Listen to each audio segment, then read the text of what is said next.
오늘도 이렇게 귀한 자리에 초대해 주셔서 감사합니다. 뭐 사실 제가 많이 부족한데 이렇게 어, 저한테 이렇게 좋은 기회를 주신 구정원 교수님께 감사드리고 또 이런 좋은 기회를 마련해 주신 성균관대학교 측에도 감사의 말씀을 드리고 싶네요. 제가 뭐 한국에서 태어나고 고등학교 때까지 자라긴 했는데 그 성균관대학교 근처에는 들어만 봤지 가본 적이 없어서 어디 있는지는 모르겠어요. 근데 좋은 학교라고 명성은 많이 들었습니다. 예. 오늘 제가 그 말씀을 드리고 싶은 거는 구 교수님께서 굉장히 이렇게 좀 과장하셔서 말씀을 하신 부분이 굉장히 많은데 저는 뭐 사실 컴퓨터 사이언티스트는 아니고요. 저는 이제 현재는 저는 내용적으로 보면은 International Human Rights 그걸 주로 공부하고 있고 Political Violence 그리고 International Human Rights Organizations 같은 것들을 이제 내용적으로 공부하고 있습니다. 그런데 이제 이런 것들을 공부하다가 보니까 어떤 그 방법론적인 측면에서 좀 다양한 접근법을 사용하면 좀 더 그 효율적으로 공부할 수 있지 않을까 이제 그런 생각이 들어서 그 방법론적으로는 어떤 그 베이지안 스태티스틱 이제 그거 관심 갖고 있고요. 또한 그 흔히 뭐 NLP라고 얘기하죠. Natural Language Processing 그러니까 뭐 자연어 처리라고는 한국말로 하는 걸로 알고 있습니다만은 이제 그거 이제 Computation Approach 하는 Computational Linguistics 그리고 Computational Linguistics 하면서 머신러닝을 안 할 수 없거든요. 그래서 머신러닝을 이렇게 좀 아직도 배우고 있는 과정이지 제가 뭐 감히 이런 거에 대해서 전문가라고 말씀을 드리기는 조금 좀 어려울 것 같습니다. 그래서 오늘 하고 싶은 이야기는 될 수 있으면 제가 하고 있는 그 공부하고 배우고 있는 부분에 대해서 그냥 뭐 그게 크게 형식에 얽매이지 않고 좀 이렇게 자유롭게 얘기를 나누는 식으로 한번 진행을 해보고 싶고요. 그리고 혹시 중간에 뭐 어떤 질문이나 궁금한 점 있으시면 그 말씀해 주시면 제가 근데 이게 뭐 인터랙티브하게 이게 하는 건지 아니면 그냥 쭉 하고 뭐 마지막에 Q&A 하는 건지 모르겠는데 그 따라가도록 하겠습니다. 그리고 한 가지 좀 양해의 말씀을 부탁드리고 싶은 거는 그 제가 슬라이드를 사실은 이거를 한글로 준비를 했어야 되는 건데 제가 크게는 제가 게으른 탓이었죠. 여러 가지가 좀 일이 겹치는 바람에 이거 준비하는데 좀 시간이 좀 부족했고 또 하나는 이제 또 그 함부로 이런 그 한국 뜻을 잘 모르면서 이렇게 좀 바꿨다가 오해나 혼란을 불러일으키지 않을까 하는 걱정에서 그냥 이렇게 영어로 준비를 했습니다. 제가 뭐 영어를 잘하고 그래서 그런 게 아니고 제가 게을러서 이렇게 하게 됐습니다. 그 양해 부탁드립니다. 그리고 이 발표를 하는 동안에 그, 그, 좀 양해를 또 부탁드릴 게 제가 여러 가지를 한꺼번에 잘 못해요. 멀티태스킹이 잘 안 돼요. 그래가지고 그 어떤 교수님들 보면 뭐 영어도 되게 잘하시고 또 한국말도 되게 뛰어나게 잘하시고 그러시는 분들은 이제 그 전환이 되게 빨라서 괜찮은데 저는 이제 이것도 저것도 아니라서 항상 중간이에요. 그래서 이 말도 못하고 저 말도 못하고 이런 상황이 많은데 제가 혹시 그 발표 중에 얘기하는 도중에 영어를 좀 이렇게 단어를 쓰더라도 좀 너무 재수없게 생각하지 않으셨으면 좋겠다는 그 양해 말씀 부탁드립니다. 예. 음, 그럼 이제 그 영화 얘기를 좀 시작을 해볼까요? 혹시 뭐 요거 보신 분들 계시나요? 요거 그 승리호인데 요게 넷플릭스에 그 얼마 전에 올라왔죠. 그래서 저도 보기는 했는데 뭐 나쁘진 않았어요. 나쁘진 않았어요. 괜찮았어요. 제가 좋아하는 배우들도 좀 나오고 그래서 좋았어요. 근데 제가 영화를 볼 때 그 저만의 기준이 있는데 그 기준이 뭐냐면 여기 인터넷 무비 데이터베이스에 가가지고 요 이제 그 평점을 봅니다. 그래서 평점이 보통 5.0이 넘어가면 이건 좀 봐도 괜찮겠다. 그래서 보고요. 여기 이제 5.0이 안 된다. 그러면은 뭐, 다음에 보지 뭐. 다음에 시간 나면 보지 뭐. 이렇게 그냥 넘어가는 저만의 어떤 그 규칙이 있습니다. 그래서 또 요거 벌점만 보는 거 아니고 또 보면서 혹시 뭐 리뷰는 어떻게 썼는지 예를 들어서 뭐 어떤 사람들은 영화 너무 좋다 그래서 10점도 주고 그럼 이제 왜 좋은가도 좀 보고 하고요. 그리고 또 어떤 분들은 뭐 한 5점 정도 한 중간점이죠. 그래서 나쁘지 않았다. 엄청 뭐 크게 이렇게 대단한 건 아니지만 그래도 나쁘지 않았다. 그 정도 예산에 이 정도 있으면 대단한 거지. 뭐 이런 그 중간 평가를 내는 사람들도 있고 또 이제 어떤 사람들은 이거 영화 되게 나쁘다. 이거 완전히 쓰레기 영화다. 이렇게 되게 나쁘게 평가하는 사람도 있습니다. 그렇지만 이건 뭐 보는 사람들의 자유인 거죠. 그래서 우리가 이렇게 영화를 평가할 때도 이런 많은 사람들이 리뷰를 하고 그리고 또 그 평점을 매깁니다. 근데 이런 비슷한 메커니즘과 마찬가지로 우리가 이 인권이라는 휴먼 라이츠라는 것을 공부할 때도 이런 비슷한 메커니즘이 저는 개인적으로 존재하는 것 같아요. 이게 어떤 측면에서냐면 전 세계에 뭐 190개가 넘는 나라들이 있고 그들 각각의 나라들의 어떤 그 인권 상황들이 있지 않겠습니까? 그러면 그런 것들을 굉장히 액티브하게 조사하고 그리고 좀 이렇게 좀 더 심도 있게 검증을 한 다음에 그 각각의 나라들의 어떤 인권의 상황이 어떠한지를 어, 이렇게, 이렇게 어떤 그 뭐 리포트를 써서 내보내거나 하는 이제 그런 단체들, 기구들이 있습니다. 흔히 말해서 이제 그 휴먼 라이츠 오거니제이션이라고 해서 요거 그림 아마 월요일날 보셨을 거예요. 왜냐면 그,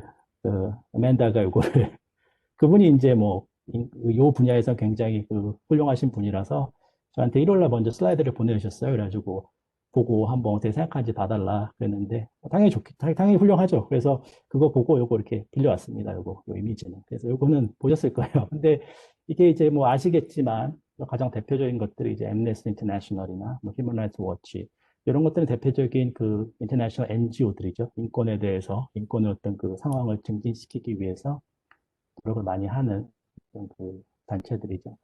그것뿐만 아니고 또 IGO들도 있습니다. 인터거버멘탈 국가 간 기구라고 해야지 맞는 것 같은데 유엔에 관련된 뭐 그런 단체들도 있고 그래서 이러한 단체들이 기본적으로 하는 것은 각각의 나라들의 어떤 그 인권 상황에 대해서 조사를 하고 그것을 이제 어떤 리포트의 형태나 다양한 형태로 그 대중들에게 알리는 것이죠. 그래서 뭐 그게 기본적으로 우리가 리뷰라고 생각을 해볼 수 있죠. 무비 리뷰하는 것처럼, 그렇죠? 각각의 NGO들이 아니면 IGO들이 나라들을 이렇게 보고 평가하고 그것에 대해서 우리는 이렇게 생각한다 이런 식으로 해서 이렇게 좀 리포트를 만들어서 리뷰하듯이 이제 릴리스를 하는 거죠. 그래서 어떤 것들은 대부분 이제 그 프레스 릴리스 형태를 띠죠. 뭐 뉴스 그런 미디어처럼. 그리고 어떤 것들은 이제 그 특히 Amnesty International 같은 경우에는 이제 urgent action이라 그래서 이제 캠페인 리포트 어떤 그 주제에 되게 특화된 그런 주제들을 또 그런 리포트를 내기도 하고 또 어떤 특히 휴먼 라이츠 워치 같은 경우에는 이제 어떤 팀의 어떤 주제에 관련된 그 굉장히 심도 있는 리포트를 정책 제안을까지 하는 이제 그런 리포트를 또 내기도 합니다. 그리고 또 다른 한편에서는 이제 소셜 미디어 그 뭐 페이스북이나 트위터 뭐 다른 많은 매체들이 있죠. 이제 그런 것들을 통해서 또 이런 것들을 이렇게 또 많이 이렇게 대중들에게 알려지고 합니다. 그 뭐 이유는 한 가지죠. 뭐 여러 가지가 있겠지만 그 가장 중요한 건 이렇게 각 나라의 인권의 상황을 그 다른 그런 대중들에게 많은 사람들한테 알려서 그, 그, 여론을 이렇게 좀 불러일으켜서 잘못하고 있는 나라가 있으면 그 나라에 대해서 어떤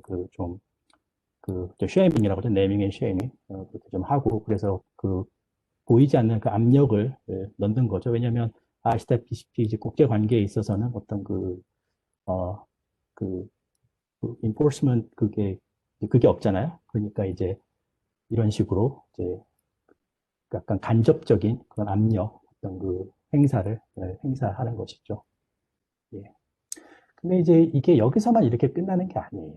이게 보면 어떤 사람들까지 주로 이제 사회과학자들인데 그런 분들 중에는 이런 리포트, 이런 인권 상황들을, 이런 리포트를 만들어서 이게 대중에게 배포가 되면 이런 것들을 굉장히 깊게 분석을 해서 어떤 그 등급을 매기는 이런 분들이 있습니다. 그래서 우리가 아까 그 무비 리뷰에서, 영화 리뷰에서 본 것처럼 영화를 보고 그거에 대해서 리뷰를 쓰지만 동시에 또 그거에 대해서 어떤 그 점수를 주잖아요. 0에서 10까지 이런 식으로. 그래서 이 인권에 관련돼서도 이런 그 리포트들을 보고 이것에 대해서 어떤 그 각각의 나라의 등급을 매기는 그런 또 그룹들이 있습니다.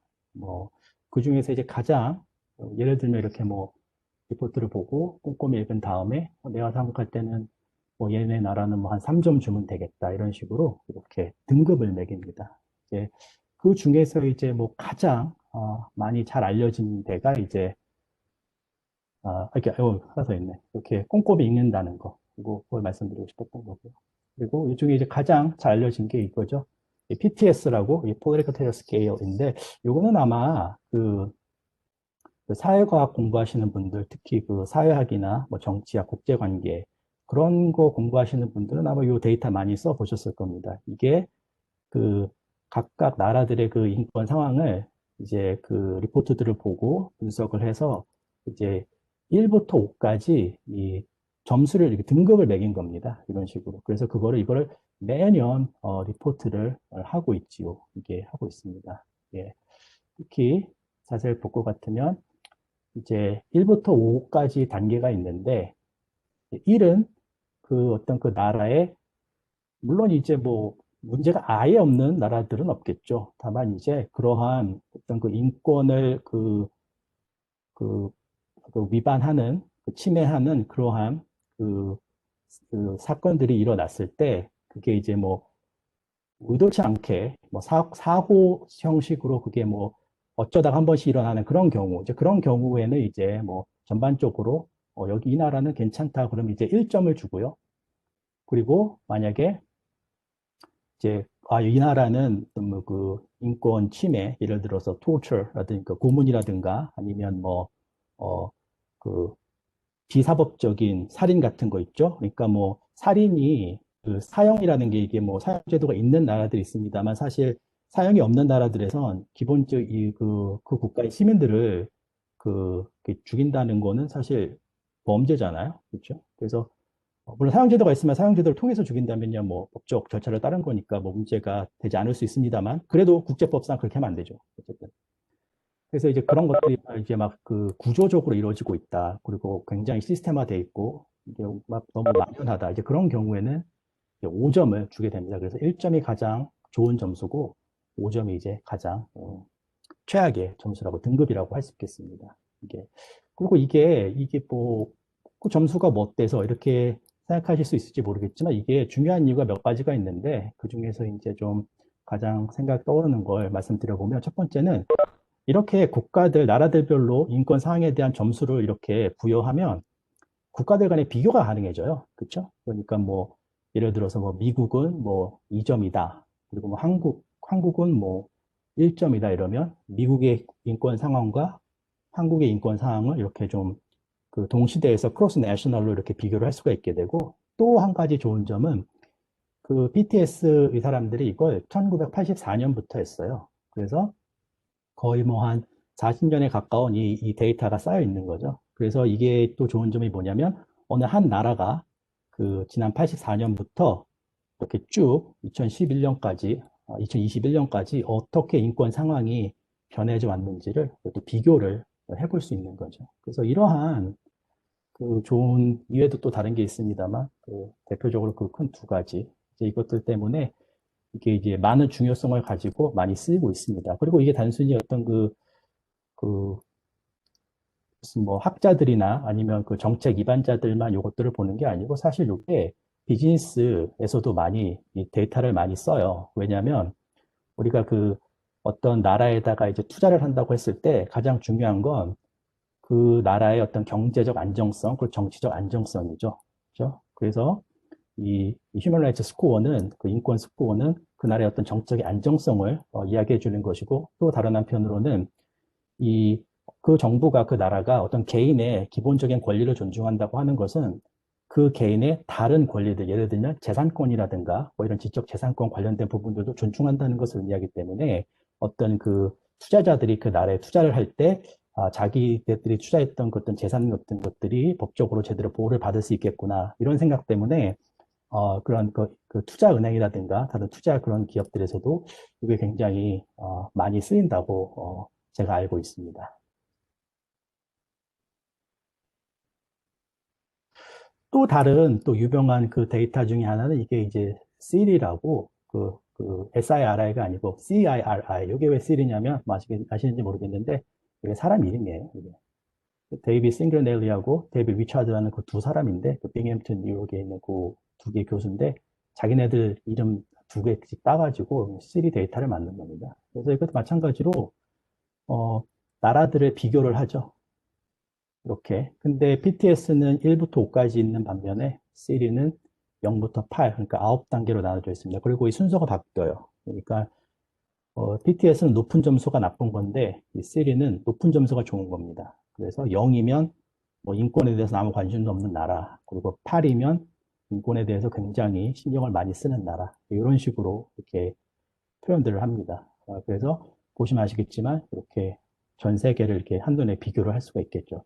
근데 또 이제 또 실비의 좋은 점 뭐냐면 PTS 같은 경우에는 이 Physical Integrity Right라고 해서 이게 뭐냐면 신체에 직접적인 위해를 가하는 그러한 그 행위들입니다. 예를 들어서 고문이라든가 아니면 아까 그 얘기 말씀드린 그 비사법적인 그 사형, 뭐 extrajudicial killing이라고 얘기하죠. 고고하고 그다음에 그 실종, enforced disappearance 그게 있고 그리고 이제 뭐 political imprisonment 그러니까 뭐 양심수들의 문제들, 정치 죄수들 그런 것들 이제 그 네 가지 주로 매주 하는데 이 시리는 그거 말고도 뭐 여성의 인권이라든가 그리고 아동의 인권 그리고 뭐 노동자의 인권 같은 그런 부분들까지도 커버를 하기 때문에 이게 한동안 더 많이 이제 쓰였던 적이 있었어요. 그런데 이게 12년부터 업데이트를 안 합니다. 그래서 이제 더 이상 요거 사실 연락을 해봤어요. 이제 더 이상 이거 왜 업데이트 안 하냐고 그랬더니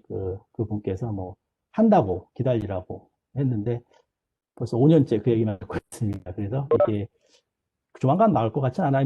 뭐 하고는 있는데 정확하게 뭐라 하는지 모르겠습니다. 어쨌든 이게 이제 시리인 겁니다. 그래서 이런 식으로 이런 데이터들이 이제 리포트들을 스코어로 바꾸는 이런 작업들이 이런 연구자들에 의해서 이루어지고 있다는 것이죠. 그럼 이 사람들이 가장 많이 쓰는 리포트는 무엇이냐? 두 개가 있습니다. 하나는 이 미국 국무부에서 해마다 내고 있는 이제 그 인권 보고서죠. 이게 시작은 1976년도에 그 상원에서 정부에서 미국이 다른 나라하고 어떤 외교 관계를 맺을 때는 적어도 우리하고 비슷한 가치를 공유하고 있는 그런 나라들과 외교 관계를 맺고 싶으니까 우리 인권을 중요하게 생각한다. 그래서 그 나라에 대한 인권 그 컨디션을 좀 알았으면 좋겠다. 뭐 그런 이유들 때문에 76년에 그 법이 통과가 됐고 77년부터 지금까지 매년 이게 나오고 있습니다. 이 굉장히 권위 있고 굉장히 그 꼼꼼하게 리포트가 되게 잘 돼 있다고 정평이 나 있습니다. 또 다른 하나는 이제 엠네스티 인터내셔널이 이제 그 연례 보고서를 또 내기도 합니다. 그래서 이것도 1968년인가부터 내고는 있는데 처음에는 조금 했는데 이제 점점 이제 리포트가 커졌다가 요새 다시 줄어들고 있어요. 그래서 물어봤어요. 왜 그 애니얼 리포트가 다시 줄어드느냐 그랬더니 자기네들은 이제 애니얼 리포트에 그 포커스를 맞추기보다는 다른 그 어전 액션 같은 캠페인 이런 그런 거에 더 초점을 맞추고 싶기 때문에 이제 애니얼 리포트는 점점 더 이제 좀 중요성이 좀 떨어질 거다 자기네 액티비티에 있어서 이제 그런 말을 들었습니다. 누구한테 들었냐면은 그 미국 엠네스티 USA의 그 디렉터가 있는데 그분하고 얘기할 기회가 있어서 했는데 뭐 그런 말씀을 해주셨어요. 그래서 그렇구나. 또 요거 말고도 그 PTS는 휴먼 라이츠 워치 리포트도 씁니다. 그거는 한 5년 정도, 5년 그 정도밖에 안 됐는데, 뭐, 그것도 이렇게 쓰고 있죠. 예.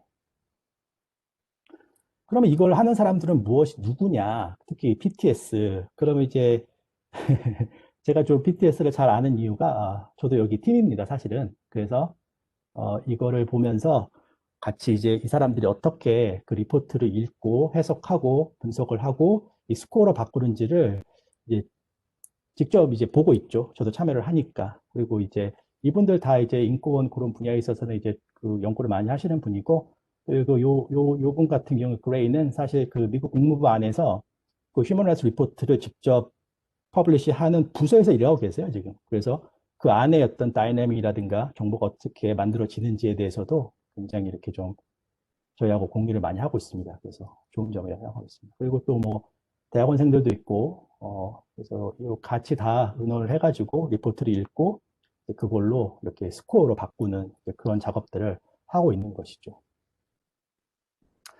그러면 기본적인 스텝을 보면 이게 그 리포트라고 했을 때 이제 이 리포트를 읽고 꼼꼼하게 읽고 이제 어떤 숫자 1에서 5까지 그 숫자 중에 어떤 숫자를 부여하는 거죠. 3. 그러면 여기서 일로 넘어가는 데는 어떤 과정이 있을 거란 말이죠.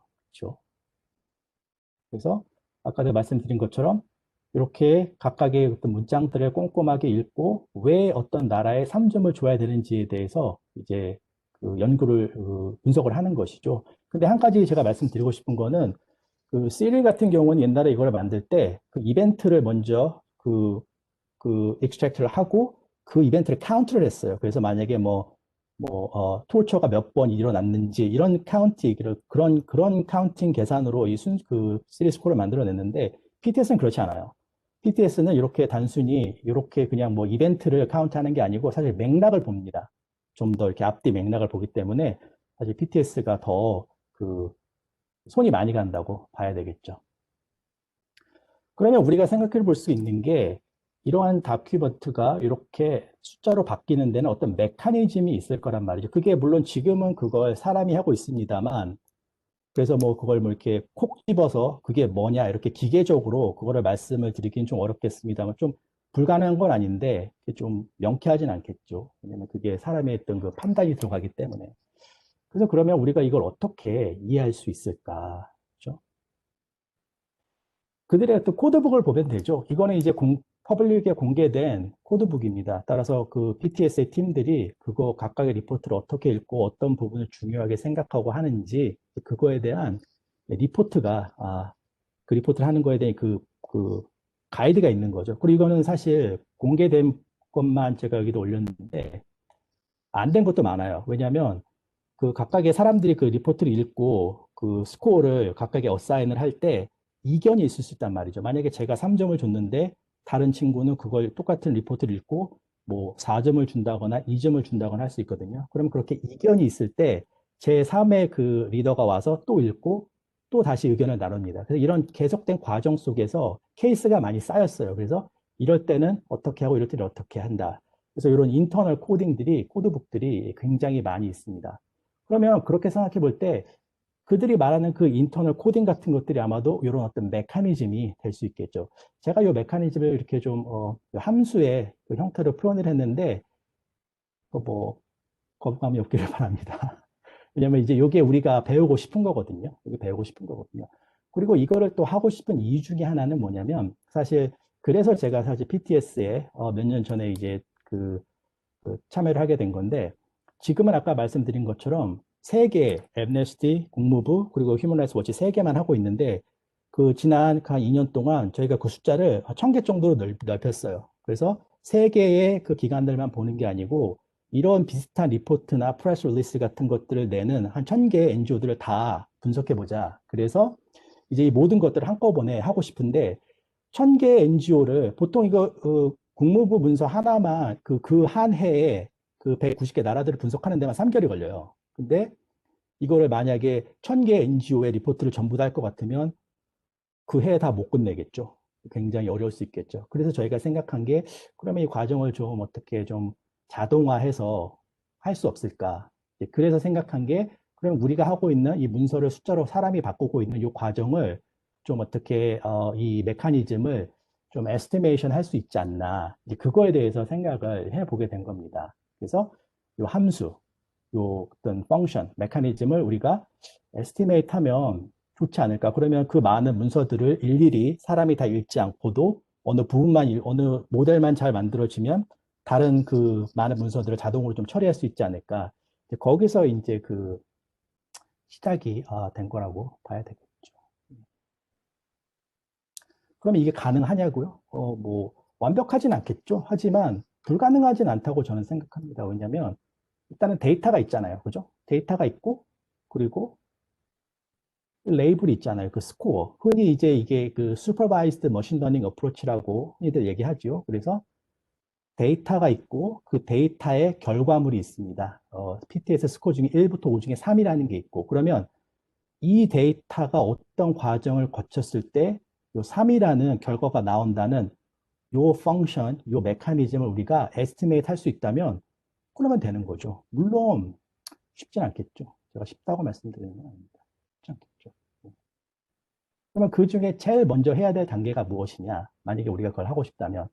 그다음 제일 먼저 해야 할 단계는 요 그 자연 어들로 되어 있는 이러한 문서들을 이거 컴퓨터로 할 거니까 자동화해야 되니까 컴퓨터가 이해할 수 있는 형태로 바꿔줘야 되겠죠. 왜냐하면 이거 그냥 종이 갖다 주면 얘는 뭘 할지 모르잖아요. 그죠? 이제 그래서 이거 슬라이드 하나 더 있는데 그냥 건너뛰겠습니다. 그거죠. 그렇게 하는 방법 중에 여러 가지가 있는데 제가 오늘 그 시작을 해서 말씀을 드리고 싶은 거는 바로 그 워드를 카운팅하는 겁니다. 그 단어들을. 그래서 예를 들어서 이 두 개의 그 문장을 한번 볼게요. 그러면 이걸 어떻게 컴퓨터가 알아들을 수 있는, 이해할 수 있는 그런 데이터 형태로 바꾸느냐. 첫 번째는 이 단어, 적어도 한 번은 나오는 단어들을 모두 이렇게 만듭니다. 그 리스트를 만들어요. 이런 식으로. 그럼 이런 단어들은 적어도 한 번씩은 이 두 개의 데이터 포인트에 한 번씩은 나옵니다. 에이전트, 여기 나오죠. 그다음에 킬링, 두 번이나 나오네요. 두 번에 걸쳐서 각각 데이터 포인트에. 그걸 만든 다음에 카운트를 하는 겁니다. 그래서 에이전트, 언러플까지 만들고 보면 에이전트란 단어가 첫 번째 센텐스에 몇 번 나오느냐. 에이전트는 안 나오죠. 그러니까 0이라고 우리가 카운트를 하는 거고 unlawful은 얼만큼 나오느냐? 한 번 나오죠. 그러니까 우리가 1이라고 하는 겁니다. 그래서 이런 식으로 우리가 그 자연어, 그러니까 그 텍스트에 나와 있는 그런 데이터들을 컴퓨터가 이해할 수 있는 형태로 이 바꿔주는 과정. 이제 요거를 뭐 말은 이제 그 표현들이 있습니다만 기본적으로 이제 벡터라이제이션이라고 하는 거죠. 벡터가 뭐 아시겠지만 숫자들의 리스트 아닙니까? 그래서 바꿔주는 과정. 그래서 벡터라이제이션이라고 그러고 아니면 뭐 벡터 스페이스 레프레젠테이션이라고 하는데 어쨌든 이런 형태로 표현을 하는 거죠. 여기서 제가 단순하게 얘기해서 단순히 이게 그 단어들의 숫자, 그 frequency, 빈도죠. 그래서 그 term frequency라고 하는 방법만을 말씀드리는데 뭐 다른 방법도 여러 가지가 있습니다. 뭐 웨이트를 다르게 하는 방법도 있고 한데 오늘은 이제 기본 개념에 대해서만 제가 좀 이야기를 하고 싶으니까 요거에 초점을 맞춰서 한번 계속 이야기해 보겠습니다. 그러면 아까 말씀드렸다시피 그 센텐스의 경우였지만 다큐먼트는 사실 우리가 지난 40년 동안 보면 한 8천 개의 다큐멘트가 있어요. 그 스테이트 디파트먼트만, 그 국무부만 해도. 근데 거기다가 엠네스티 더하고 휴먼 라이츠 워치 더하고 땅까지 더하면 다큐멘트 훨씬 많아지겠죠?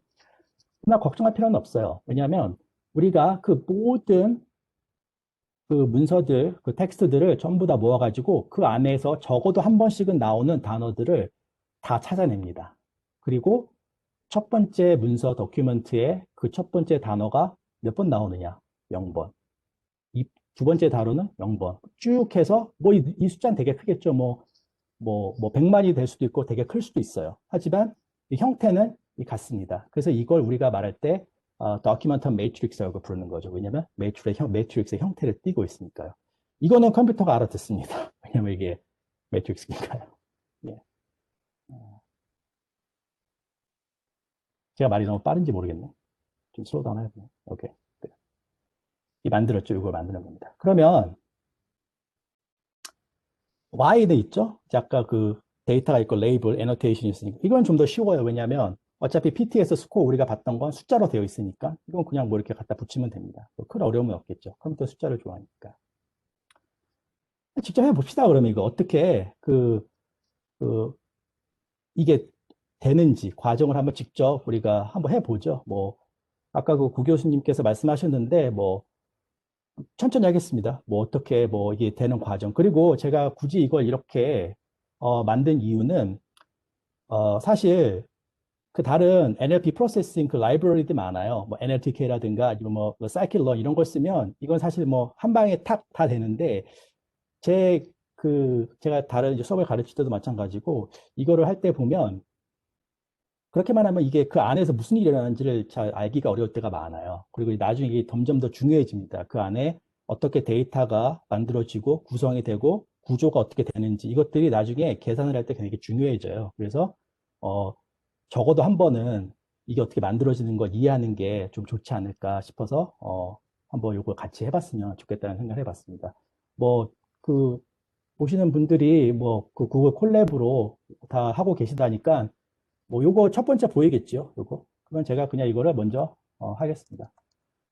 어, 아까 요게 잠깐 제가 헷갈리는 부분인데 뭐냐면 제가 어느 정도까지 설명을 해야 되는지를 모르겠어요. 예를 들어서 뭐 임포트가 뭘 하고, 팬다가 뭘 하고, 에즈가 뭘 하고, PD가 이런 것까지 이렇게 다 이렇게 말씀을 드릴까요? 아니면 이거는 뭐 아는 거니까 그냥 빨리 넘어가자. 어떻게 해야 될까요? 예, 간단하게라도 말씀해 주시는 게 좋을 것 같습니다. 네, 알겠습니다.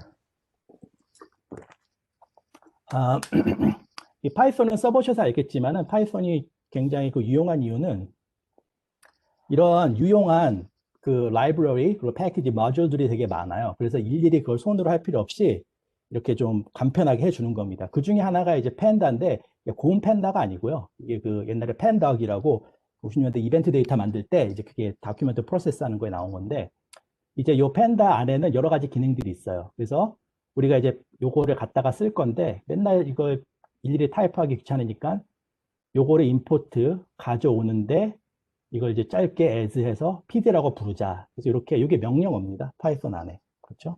그리고 그 안에를 보면 그 모듈 중에 CSV 파일, 지금 여러분들이 갖고 계시는 데이터 있죠?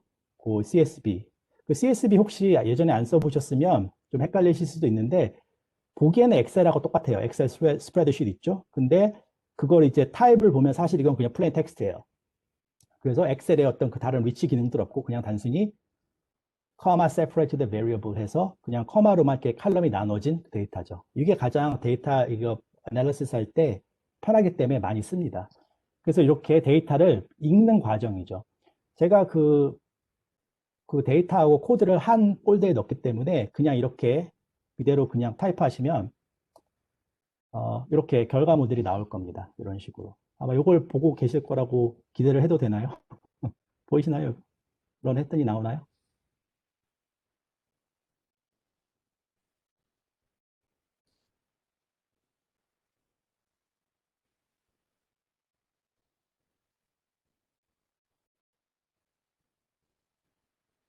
지금 약간 마운트를 하고 진행들을 하셔야 될 것 아, 같은데, 그런가요? 아, 요거를 쭉 보면서 진행하면은 되겠지만, 마운트 이런 것들을 일단은 생략하시고 바로 진행이 되셔가지고, 약간 지금 한 그런가요? 시간이 필요할 것 같아요. 예, 예. 학생분들은 제가 공유해드리는 링크에 가면 그 폴더가 나오고요.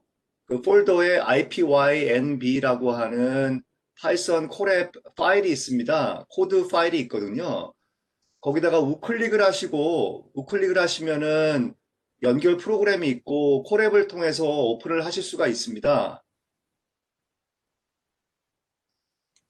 다시 한번 말씀드리면 제가 공유해드린 폴더 여시면 구글 드라이브에 폴더가 나오고요. 그 폴더 안에 데이터도 있고 코드도 들어가 있습니다. 그 IPYNB 파일을 우클릭을 하시면 콜앱으로 프로그램으로 연결을 하실 수가 있거든요. 그렇게 연결을 하시면 코드를 보실 수가 있고 코드에 따라서 진행을 하시면 됩니다. 근데 맨 첫 번째 여러분들 구글 드라이브에 마운트를 하셔야 되기 때문에 그 리딩 데이터라고 한 그 부분에서 뭐 어제 박세훈 교수님한테 다 배우셨으니까 아마 콜랩에서 진행하는 건 아마 다들 알고 계실 다행이네요. 생각을 하고요. 그래서 그 마운트를 해주시면 됩니다. 그래서 마운트는 뭐 해주시고 이게 뭐 이 노트가 구글에서 작성되지 않았다고 나오는데 그냥 무시하고 계속하게 하시면 되고요. 그렇게 해서 마운트를 하시면 됩니다. 음, 예. 마운트 하시는 거는 뭐 다 아실 테니까 그 go to 뭐 this URL 브라우저 나오면은 그 HTTP 클릭하시고 가셔서 자기 계정으로 가시면은 그 로그인 하라 뭐 나오는데 거기에 그 코드가 나오거든요. 그거 카피 페이스트 하시면 돼요. 카피 페이스트해서 Enter Your Authorization Code라고 하는 그 박스에다가 페이스트 하시고 마운트를 하시면 되고요. 마운트가 끝나시면 그 다음에 바로 지금 박 교수님께서 보여주신 이 판다스를 이용해서 데이터를 불러오는 CSV 파일을 불러오는 그 함수를 실행을 하실 수가 있습니다.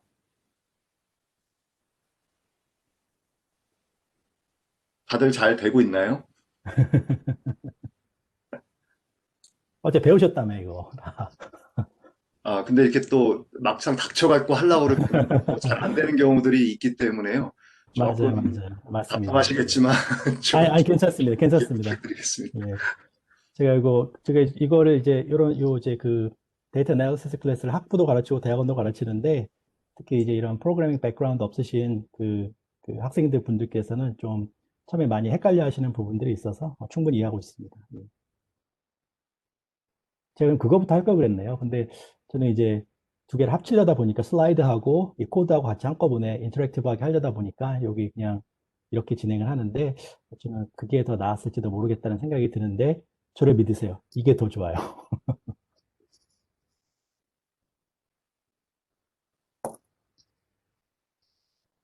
이렇게.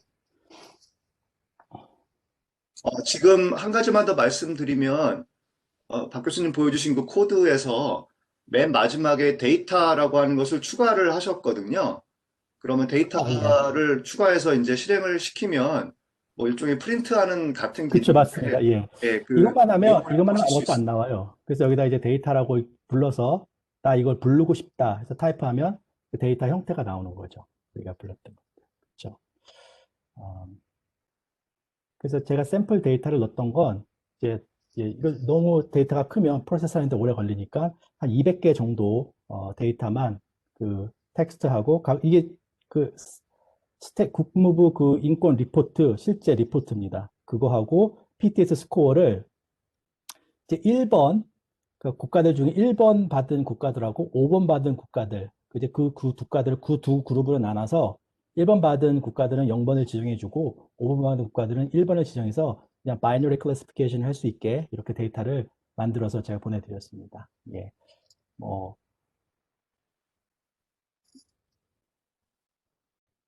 되고 있나요?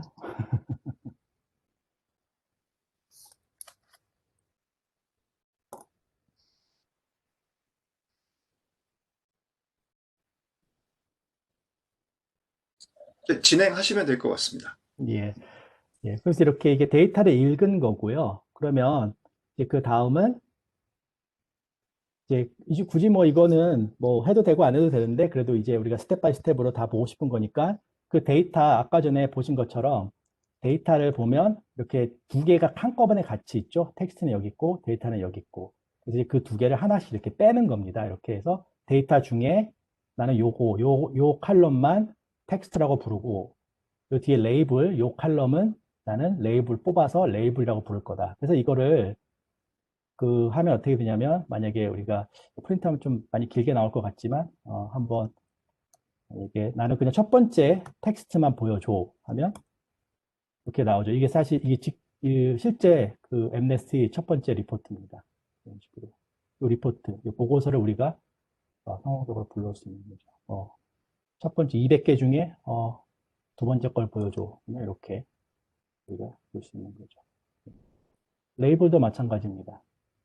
레이블을 따로 뽑았기 때문에 이거는 뭐 이렇게 프린트 해보면 이런 식으로 200개 레이블이 나오고 첫 번째 그거는 1이고 두 번째 그것도 1이고 뭐 이런 식으로 이렇게 하는 겁니다. 그래서 이렇게 해서 데이터 안에서 텍스트하고 레이블을 이렇게 따로 뽑아냈습니다.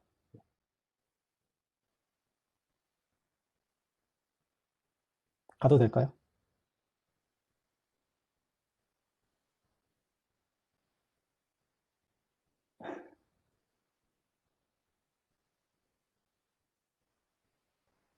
이제 그 다음으로 제가 이야기하고 싶은 게 이제 어떻게 다큐멘터 매트릭스를 직접 만드느냐 이제 그거에 대한 부분인데 제가 이 코드를 이렇게 쓰면서 될 수 있으면 그 이미 있는 라이브러리라든가 이런 것들 될 수 있으면 안 쓰고 또 될 수 있으면 이 펑션 요거 될 수 있으면 안 쓰려고 했어요. 왜냐면 이제 제 경험에 비춰 볼 때 아니 그 프로그래밍 백그라운드가 있으면 사실 이게 굉장히 금방 이해가 되는데 이런 백그라운드가 없으신 그 분들은 이게 좀 개념이 빨리 와닿지 않아서 많이 헷갈려 하시더라고요. 그래서 될 수 있으면 이 펑션은 안 쓰려고 했지만 이거는 안 쓸 수가 없었어요. 그래서 이거 하나 씁니다. 이제 이거에 대한 설명은 다음 슬라이드를 보고 다시 돌아올게요. 이게 도대체 무슨 기능을 하는지. 이렇게.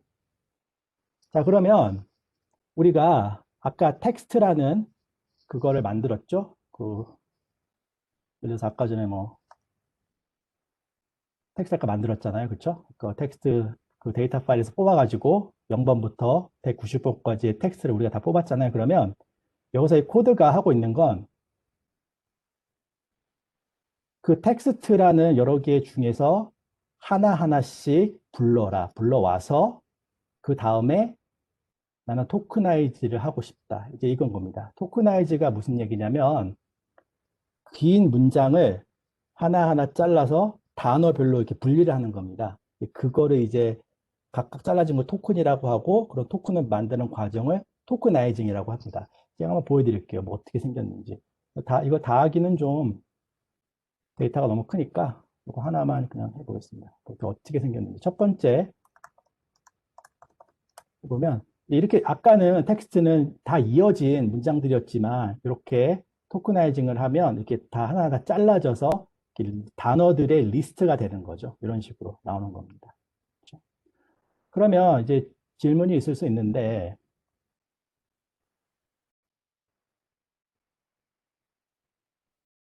그럼 도대체 이거는 뭐 하는 거냐? 이거는 이제 그 regular expression이라고 그 우리가 이런 단어들을 패턴을 찾아내는 겁니다. 그래서 흔히 가장 쉽게 할 수 있는 토크나이징의 방법은 사실 텍스트가 있으면 그냥 해서 스플릿 하면 돼요. 그러면 이게 각각의 띄어쓰기 그 공간으로 이거 분리를 하는데 이렇게 되면 컴마가 있는 것들이나 아니면 피어리어드 그 마침표가 있는 것들은 그냥 하나로 인식을 하게 되기 때문에 깔끔하지가 않아요. 그래서 또 뭐 많이 다른 분들이 쓰시는 것이 뭐 이제 NLTK 뭐 센텐스 토크나이저 같은 것들도 뭐 이렇게 많이 쓰시는데 요거는 말씀드렸다시피 제가 라이브러리 같은 거 될 수 있으면 많이 안 쓰고 진행하고 싶어서 그냥 이렇게 했습니다. 이게 무슨 뜻이냐면 각각의 이런 리포트 중에 그 텍스트 중에서 이 B는 보더입니다. 그러니까 시작되는 보더 그러니까 앞에 white space 있고 마지막에 끝나는 white space 있고 그 안에 단어들이 하나보다 많은 거 그런 것들을 다 찾아내라 이렇게 명령어를 주는 거죠. 요거 외우려고 하지 마세요. 이런 거 외우는 거 아니에요. 왜냐면 아니, 물론 이거 하다 보면 외워지겠지만 굳이 이걸 외울 필요는 없어요. 필요할 때 찾아 쓰면 됩니다. 구글에 다 나와 있어요. 또 이거 관련해서 제가 말씀드리고 싶은 건 뭐 이미 프로그래밍 잘 하시는 분들은 다 아시겠지만 이런 뭐 코딩 이런 걸 할 때 중요한 건 로직이죠. 어떻게 이게 되는지 논리를 생각을 먼저 하고 익숙해져야지 너무 신텍스에 이렇게 치중을 하시면 그 좀 많이 좀 더 더디지 않을까 스피드업 하는데 그렇게 생각을 합니다. 그래서 이런 너무 신텍스 이런 것들에 치중하지 마시고 논리 있죠. 그래서 어떻게 텍스트를 여러 개의 텍스트의 집합 중에서 하나하나씩 불러가지고 그 다음에 그 텍스트를 내가 하나하나 자르고 싶다. 이제 이런 논리들 있죠. 그게 훨씬 더 중요한 거라고 저는 생각합니다. 왜냐하면 그 논리만 명확하면 사실 이건 파이썬에서도 할 수 있고 뭐 자바에서도 할 수 있고 다른 어떤 랭귀지에서 다 할 수가 있어요. 근데 그 로직이 부족하면 뭐 못하죠. 뭐 어떻게 해. 그렇죠? 그래서 그 중요성을 말씀드리고 싶습니다. 그래서 이런 거 굳이 외울 필요 없다. 필요하면 내가 뭘 필요한지를 구글에서 찾고 그냥 갖다 쓰면 된다. 이렇게 말씀드리고 싶어요. 왜냐면 너무 시간 많이 낭비하시는 것 같아가지고 제 경험에 비춰볼 때 그 학생들 보면 그래서 토크나이징을 해서 각각 토큰 이런 식으로 만들었고 그러면 그 다음으로 우리가 하고 싶은 건 이제 아까 만들었던 이제 요 펑션이죠. 그러면 아까 만들었던 여기로 그 위에 블락으로 가면 뭘 하냐? 만든 토큰이 한 개의 그 단어들 각각이 몇 번이나 거기에 나오는지를 카운트를 하는 겁니다. 그래서 첫 번째 만들어 놓을 수 있는 어떤 컨테이너를 먼저 지정을 하는 거죠. 왜 이 딕트, 이 디폴트 딕트라고 하는 굳이 요거를 쓰느냐? 왜냐면 우리가 알고 싶은 건 각각의 워드, 단어하고 카운트니까 이게 키하고 밸류가 되는 거죠. 그래서 딕셔너리가 바로 그런 역할을 해줍니다. 그렇죠? 그래서 이거 사실 지금은 아무것도 없어요. 그러면 이제 아까 그 토큰 그 리스트 들어온 것 중에 각각의 토큰들, 그리고 그 각각의 토큰이 들어온 걸 이제 그 위에 만들었던 딕셔너리 하나씩 더하는 겁니다. 토큰을 더하고, 요걸 여기다 더하고, 근데 여기서 한 가지 트릭. 그냥 다 넣으면 대문자, 소문자 구분이 없으니까 숫자를 줄이기 위해서 다 소문자로 바꿔줍니다. 그런 다음에 이런 단어가 하나씩 이 포함이 될 때마다 1을 더하는 거죠. 만약에 어떤 단어가 두 번이 나온다? 그러면 한 번 더하니까 2가 되겠죠? 이런 식으로 해서 그 안에 있는 토큰에 있는 모든 걸 한 번씩 쫙 훑어주고 카운트를 하는 겁니다. 그런 다음에 이제 여기다 계속 더하기 때문에 이제 마지막에 요거를 우리가 부르면 이제 term count, 모든 단어들의 카운트가 나오게 되는 거죠. 이걸 펑션으로 만들었기 때문에 그냥 이거 실행을 하시고 아까 여기 왔던 대로 여기서 쓸 겁니다. 그러면 요거는 그 텍스트 카운트가 되는 것이죠. 그러면 그 텍스트 카운트는 우리가 각각 그 1번부터 200번까지 있는 각각의 그 텍스트들을 카운트하는 거기 때문에 그 한 텍스트만 카운트하는 거예요. 그러니까 이거를 나중에 어디다 모아줘야 되죠. 한꺼번에. 그렇죠? 그래서 그게 바로 위에 텍스트 카운트 그 컨테이너를 만들어 놓고 각각이 요거 한 걸 append 붙여주는 거죠. 여기다가 카운트 이렇게 했어. 그러면 요걸 여기다가 샥 집어넣는 거죠. 이렇게. 그리고 그 다음에 우리가 하고 싶은 건 이제 이거는 나중에 이제 좀 중요해지는데 이 카운트하고 각각의 그 유니크한 네임들하고 이제 매치를 시켜야 되니까 이제 따로 이 키들만 이 딕셔너리에 있는 키들만 뽑아가지고 이제 이 네임으로 따로 빼주는 겁니다. 이걸 왜 하냐면 유니크한 그 단어 리스트를 만들기 위해서죠. 그럼 제가 한번 이걸 실행해 보겠습니다. 밑에다가 타입하고 하면 나오죠. 이런 단어들이 적어도 한 번은 그 200개의 문서들에 나온다는 거죠. 예, 그겁니다. 몇 개나 되는지 한번 볼까요?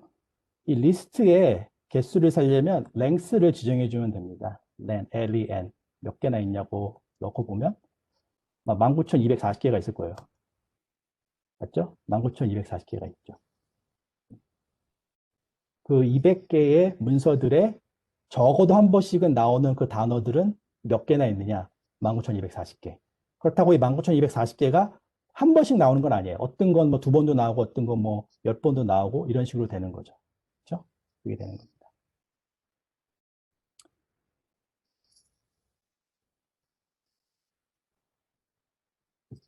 진행해도 될까요? 아니면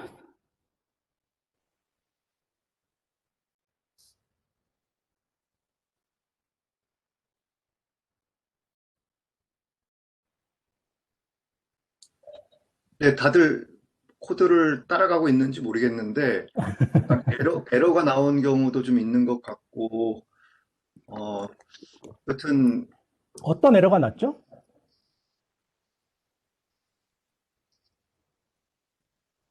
음, 다들 잘 되고 있나요? 어떤가요? 그 조교진들은 돌리고 있는데 문제 없나요?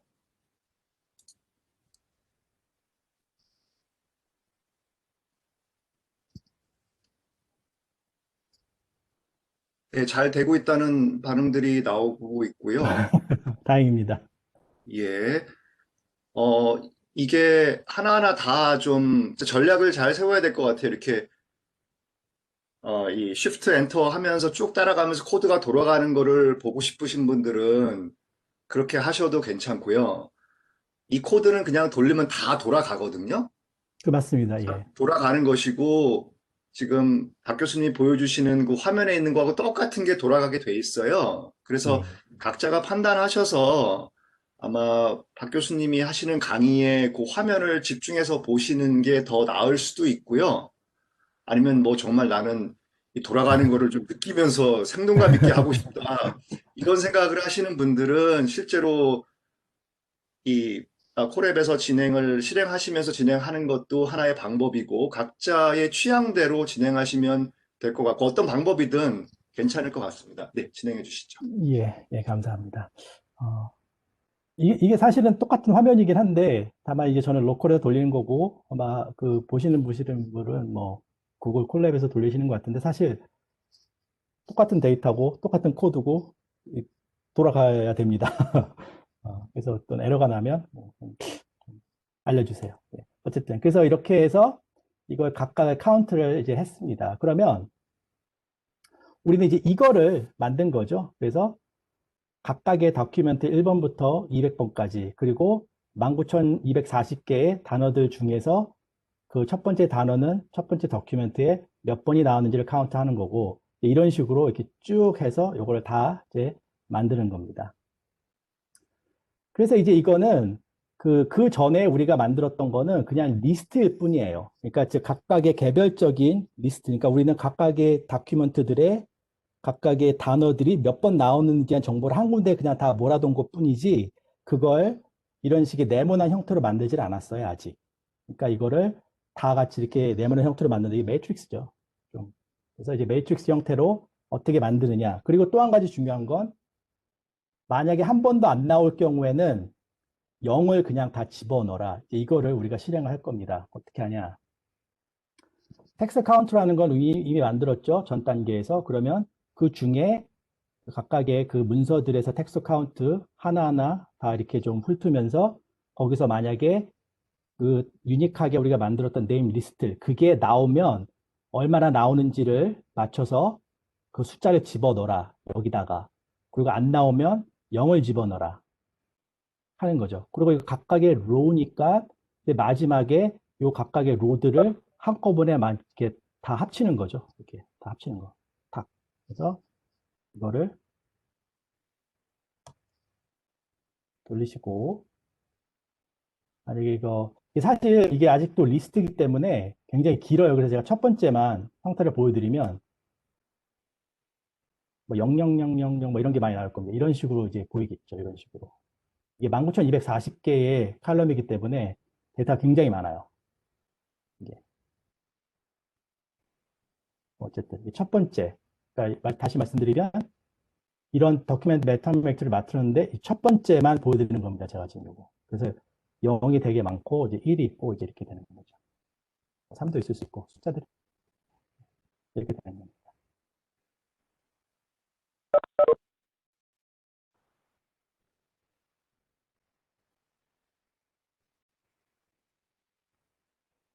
예. 이제 그렇게 만들어 놓고 이제 그 다음에 이제 중요한 제가 또 하나를 좀 말씀드리고 싶은데 그게 뭐냐면 만약에 매트릭스를 만들었는데 그 안에 0이 되게 많은 경우가 있어요. 대부분 텍스트 애널리시스를 하면 그 단어들이 굉장히 그 많이 나오고 조금 나오는 게 대비가 크기 때문에 0이 되게 많을 수밖에 없어요. 이제 그런 매트릭스들을 우리가 스파르스 매트릭스라고 하는데 그러니까 즉 굉장히 스파르스하다는 거죠. 그 밸류들이 매트릭스 안에서. 그래서 이 파이썬 안에는 특히 사이파이라는 그 라이브러리 안에는 그런 0들이 있는 매트릭스를 그냥 이렇게 탁 압축을 시켜서 그 파일의 그 데이터의 사이즈를 줄이는 거죠. 이제 그게 이제 이 CSI 매트릭스 이 마듈인데 사실 뭐 여러분들이 그 머신러닝 하실 때 사이클 런 같은 거 그런 거 그냥 쓰시면 거기서는 그냥 알아서 이걸 스파르스 매트릭스를 만들어요. 그래서 우리가 만약에 매트릭스를 그래서 요거 사이파이 안에서 스파르스라고 하는 요 안에 사이파이 요 라이브러리 안에서 구체적으로 CSI 매트릭스를 만드는 이 머듈을 갖다가 가져와라. 그런 다음에 그 안에다가 아까 만들었던 그 매트릭스 비슷한 걸 여기다 집어넣으면 이제 이게 스파르스 매트릭스가 되는 거죠. 200개 그리고 19,240개의 사이즈 이런 식으로 딱 나오는 거죠. 요거를 뭐 보고 싶으시면 이게 어떻게 생겼는지 보고 싶으시면 프린트를 하면 돼요. 그러면 이건 좀 아까 봤던 우리가 흔히 알고 있는 매트릭스의 형태하고는 좀 다릅니다. 왜 다르냐면 0들은 보여주지 않아요. 그러니까 첫 번째 row, 그다음에 column value, 그건 2다. 이런 식으로 0은 다 제어가 됐죠. 이렇게 해서 압축을 시키는 겁니다. 그럼 만약에 이거 말고 그냥 다 보여줘봐. 뭐 어레이를 보면 이런 식으로 많은 이제 우리가 봤던 이런 비슷한 이런 그 형태의 매트릭스를 다 보여주게 되는 것이죠. 이런 식으로 되는 겁니다. 그러니까 이게 우리가 그 계산을 하고 컴퓨터에 입력을 할 데이터의 형태인 거죠. 이게 예를 들면. 예.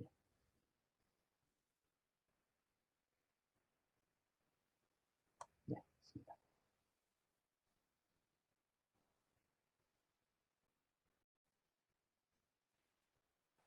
그리고 사실 이 단계는 그 여러분들 코드에도 있겠지만 사실 이거는 이거를 사실 이걸 어널리스 이거 분석을 할 때 이걸 직접 하지는 않아요. 근데 제가 이걸 굳이 여기다가 넣은 이유는 과연 우리가 지금까지 만든 게 어떻게 생겼는지를 보여드리려고 그냥 만들었습니다. 그래서 요거는 그냥 보여드리고 넘어가겠습니다. 우리가 뭘 만들었냐면 각각의 더큐멘트들, 문서들, 그리고 어떤 단어들, 거기에 나와 있는 19,240개 각각의 단어들, 그게 첫 번째 다큐멘트에는 몇 번 나왔는지, 그리고 유러피안이라는 단어가 다큐멘트 넘버 5에는 4번이 나왔구나. 이런 식으로 이렇게 우리가 만들었던 그 다큐멘트 매트릭스의 어떤 형태를 이런 식으로 볼 수 있는 거죠. 저는 이게 개인적으로 되게 중요하다고 생각하는 이유가 뭐냐면, 우리가 어떤 데이터 분석을 할 때 제일 먼저 알아야 될 게 데이터의 스트럭처입니다. 구조를 알아야죠. 이게 어떻게 데이터가 만들어졌고 구조가 어떻게 생겼는지를 알아야 그 다음 단계에서 어떤 뭐 캘큘레이션을 하든지 분석을 할 때 그게 굉장히 중요해집니다. 경험이 있으신 분들은 아시겠지만 이런 분석들 하다 보면 에러가 나는 경우가 있어요. 그 중에 뭐 어떤 에러가 나냐면 뭐 길이가 안 맞는다, 뭐 매트릭스 사이즈가 안 맞는다. 이제 이런 경우들 에러를 볼 수 있는데 만약에 이런 데이터의 구조에 대해서 이해를 못하고 있으면 그런 에러가 났을 때 뭐 어떻게 뭘 고쳐야 될지 모르는 거죠. 트러블 슈팅이 안 되는 거죠. 그래서 이게 저는 굉장히 중요하다고 생각하고 그리고 두 번째로는 그 요새 뭐 혹시 그런 거 쓰시는 분들 있을지 모르겠는데 이제 그 word embedding이라고 뭐 word2vec이나 glove 같은 거 이런 거 이제 많이 쓰잖아요. 그거 이제 쓰시는 분도 있어요. 그게 더 결과가 좋게 나오거든요. 이제 그런 거를 이해할 때도 뭐 word2vec이 뭐야, 뭐 어떻게 해야 되는 건데 이겁니다. 각각의 요 단어들을 그 벡터의 형태로 그 표현을 하는 거죠. 그 레프레젠테이션 하는 거죠. 그런 것들을 이해하기 위해서는 적어도 제가 생각할 때는 이런 데이터의 구조를 아는 게 굉장히 좀 우선시 돼야지 않나 그런 생각에 이 과정들을 좀 보여드렸습니다. 네. 네. 이 파트는 네. 이건 안 하셔도 돼요. 이거는 그냥 제가 데이터 보여드리려고 한 겁니다. 어쨌든. 예. 그래서 우리가 여태까지 뭘 했느냐? 요거는 이제 잠깐, 요거는 뭐냐면 요거를 만든 거죠. 다시 볼 수 있다면 요거를 만든 겁니다. 그래서 아까 그 판다 그거 프레임에 있었던 그 매트릭스는 잊으시고 우리가 여기다가 이제 그 numpy array라는 그 매트릭스 형태의 데이터로 이제 만드는 거죠. 이 numpy는 뭘 줄인 약자인지는 제가 까먹었어요. 뭐 numerical python인지는 모르겠는데 어쨌든 그 리니어 알제브라 아까 뭐 구 교수님이 말씀하신 그 선형대수라고 우리말로는 그거 하죠. 이제 그런 거 계산할 때 이거 되게 유용해요. 뭐냐면 스피드도 빠르고 굉장히 유용하게 그런 계산들을 많이 합니다. 그래서 아까 말씀드린 대로 numpy 요거를 불러오고 numpy를 그 매번 쓸기는 너무 기니까 그냥 np라고 쉽게 이렇게 자른 다음에 이제 그거를 형태를 numpy array 형태로 그게 어떤 형태냐면 이런 형태죠. 아까 데이터 그런 형태가 아니고. 그래서 만들어라. 사실 이 부분은 제가 일부러 따로 뺐습니다. 이 부분을. 여기다가. 사실 요거를 여러분들이 직접 하실 일은 거의 없어요. 만약에 모델을 직접 만들지 않는 이상. 이게 왜 그러냐면, 이게 바이오스톰이라는 건데, 음, 기본적으로 이런 벡터라이제이션 과정을 사이클런이라든지 이런 그 라이브러리를 통해서 하신다면 이건 알아서 그냥 자동으로 해줘요. 근데 제가 이거 왜 말씀드리냐? 이제 좀 이따가 이제 그 이론에 대해서 말씀드리겠지만 이게 이제 액티베이션 펑션을 만들 때 있어야 되는 거기 때문에 이렇게 좀 바이어스를 읽지 마라, 바이어스 텀을 까먹지 말아야 된다. 뭐 그냥 그런 차원에서 만들었습니다. 더 크게 뭐. 교수님의 액티베이션 펑션 간략히 설명해 주세요. 좀 있으면 이제 설명하겠습니다. 나오나요? 죄송합니다. 네. 예, 예, 좀 설명하겠습니다. 죄송합니다. 제가. 예, 요거 런 하시고 요거 그냥 이렇게 만들었다고 생각하시면 되고 그 다음에 이제 레이블은 아까 애노테이션인데 요거는 뭐 우리가 많이 했으니까 요거 굳이 뭐 따로 할 거 없습니다. 나중에 한 번만 트랜스포즈만 이렇게 바꿔주기만 하면 돼요. 매트릭스 캘큘레이션에서. 제가 이따 보여드리겠습니다. 자, 그러면 우리는 두 가지를 바꿨습니다. 아까 텍스트에 있던 데이터를 이런 형태로 바꿨고요. 아까 애노테이션 그 레이블이 있었죠. PTS 스코어 뭐 0, 1 이런 것들을 이런 형태로 바꿨어요. 그렇죠? 그러면 이제는 컴퓨터가 이 두 개를 다 알아들을 수 있죠. 이런 데이터의 형태를. 그럼 우리가 정말로 하고 싶은 건 뭐냐? 바로 어떤 이러한 데이터들이 어떤 우리가 모르는 메커니즘에 들어갔을 때 이게 어떤 그 스코어로 이렇게 0 아니면 1 이런 바이너리 클래시피케이션으로 나온다라고 하는 것이죠. 그래서 우리는 요 숨겨져 있는 요 메커니즘을 좀 에스티메이션을 해보자. 어떻게 좀 이렇게 좀 알아보자. 뭐 이런 거죠. 아까 말씀드린 것처럼. 그럼 그걸 어떻게 하느냐? 첫 번째 과정은 우리가 요 매트릭스를 만들었잖아요. 근데 이게 그냥 독립된 이런 숫자들이기 때문에 이걸 그냥 여기다가 막 집어넣을 수는 없잖아요. 그러니까 어떻게 이런 긴 숫자들의 나열을 그 애그리게이션 합쳐가지고 여기다 넣을 수 있느냐. 이제 그게 여러 가지 방법이 있는데 그 중에 하나가 이제 그 weighted sum입니다. 그래서 weight는 그 리그레션 생각하시면 되게 쉬워요. 그러니까 그 통계 생각하실 때 그 코에피션트가 있잖아요. 그걸 그냥 웨이트라고 생각하시면 그 좀 이해가 될 것 같습니다. 그 웨이트들 그리고 각각의 데이터들 그거를 곱한 그 값을 데이터가 여러 개니까 다 그냥 이 서메이션이죠. 다 합친 다음에 아까 바이어스 텀 말씀드렸죠. 바이어스 텀을 이렇게 붙여주면 되는 겁니다. 요걸 그냥 우리가 이제 그 Z라고 하죠. Z라고 가정을 하면 이렇게 이름을 붙이면 요거는 사실 그 벡터 캘큘레이션이기 때문에 이렇게 간단하게 표현할 수 있습니다. 이게 뭐냐면 이게 프로덕트, 이너 프로덕트죠. 그 매트릭스 캘큘레이션 할 때 요거 이렇게 두 개 해주는 거죠. 그래서 이게 뭐 복잡해 보이지만 사실 그냥 곱한다고 생각하시면 돼요. 그리고 바이어스 텀 더해주고. 그럼 이게 왜 중요하냐? 이렇게 나열되어 있는 이렇게 그냥 이렇게 흐트러져 있는 이런 형태에 있는 데이터들을 어떻게든지 합쳐가지고 요 모델 안에 집어넣어야 되는데 어떤 형태로 집어넣을 거냐? 아, 요거 각각의 웨이트하고 숫자들을 곱해서 다 더하고 한 값을 요거다 넣겠다. 이제 그거죠.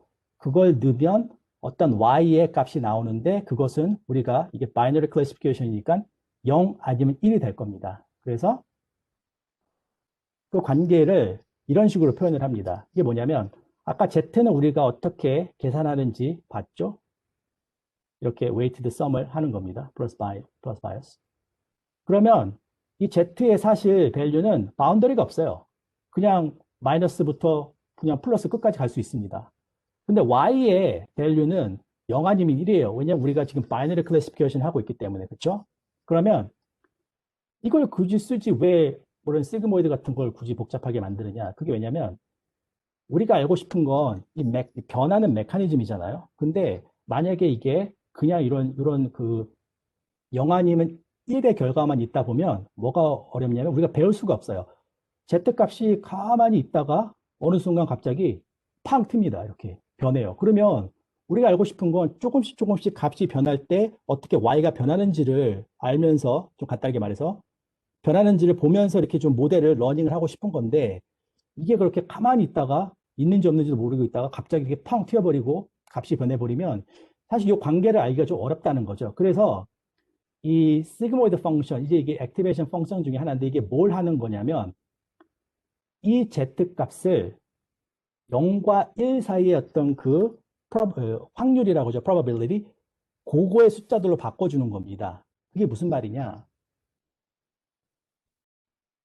그러니까 이게 conditional probability입니다. 주어진 데이터가 있을 때 y의 값이 1일 확률입니다. 주어진 데이터가 있을 때 y의 값이 0일 확률. probability가 확률이 정확하게 맞는 의미인지는 정확하게 같은 의미인지는 좀 확실하지 않은데 어쨌든 그냥 확률이라고 하겠습니다. 그래서 이 시그모이드 펑션이 바꿔주는 건 뭐냐면 이 로 z 밸류가 들어왔을 때 여기다 이걸 요 시그모이드 펑션 안에 넣어주면 0하고 1로만 돼 있었던 그런 급격한 변화 이것들을 좀 스무드하게 probability의 이런 값으로 바꿔준다는 거죠. 이렇게 바꿔준다. 사실 이건 머신러닝에만 국한된 게 아니고 통계 많이 쓰시면 아시겠지만 뭐 이건 사실 로지스틱 리그레션 아닙니까? 뭐 디펜던트 베리어블이 그렇게 그 종속 변수라고 그러나요? 그게 이제 그 다이컷 그 영아님 1 이런 식으로 캐러고리컬 베리어블일 때 로지스틱 리그레션 많이 쓰잖아요. 그래서 같은 이치 이게 뭐 제가 만든 거 아니고요. 그냥 만든 겁니다. 예. 그래서 요거를 변화를 시켜주는 겁니다. 그러면 요거의 장점이 무엇이냐? 우리가 알 수 있는 건 단순히 0과 1의 변화에서 이제 그거에서 이제 변환돼서 y가 0부터 1 사이에 있던 어느 어떤 그 스케일러 밸류가 그 값들이 되기 때문에 이제 우리가 그 좀 러닝하기가 쉬워지는 거죠. 요거는 아까 그 시그모이드 펑션 그 시그마를 표현하는 것이고 아까 z 값을 그냥 그 시그모이드 펑션 그 공식에다가 그냥 넣은 겁니다. 뭐 복잡할 건 없습니다. 그냥 넣은 거예요. 그냥 보여드리는 거예요. 그러면 y는 0부터 1 사이의 어떤 밸류일 것이다. 그래서 이제 그 0부터 1 사이가 아까 probability라고 말씀드렸으니까 우리가 y가 1일 때의 probability를 이렇게 표현을 하면 시그모이드 그 시그마에다가 아까 그 z 밸류 넣으면 이렇게 계산을 할 수 있고 사실 요 y가 0일 때는 1 마이너스 요걸 하시면 돼요. 그 식이 정확하게 떨어지죠? 1 마이너스 요거 하니까 리어레인지 하면 이런 형태가 나오는 거죠. 뭐 사실 뭐 많이 복잡하게 보이실 수 있는데 생각해보면 그렇지 않아요. 그냥 넣은 거예요, 여기. 아까 그 식 있죠? 여기 있죠? 요 식 있죠? Z 대신에 아까 WX 플러스 B를 넣은 거예요. 뭐 그것밖에 없습니다. 그래서 이제 확률을 우리가 알 수 있다.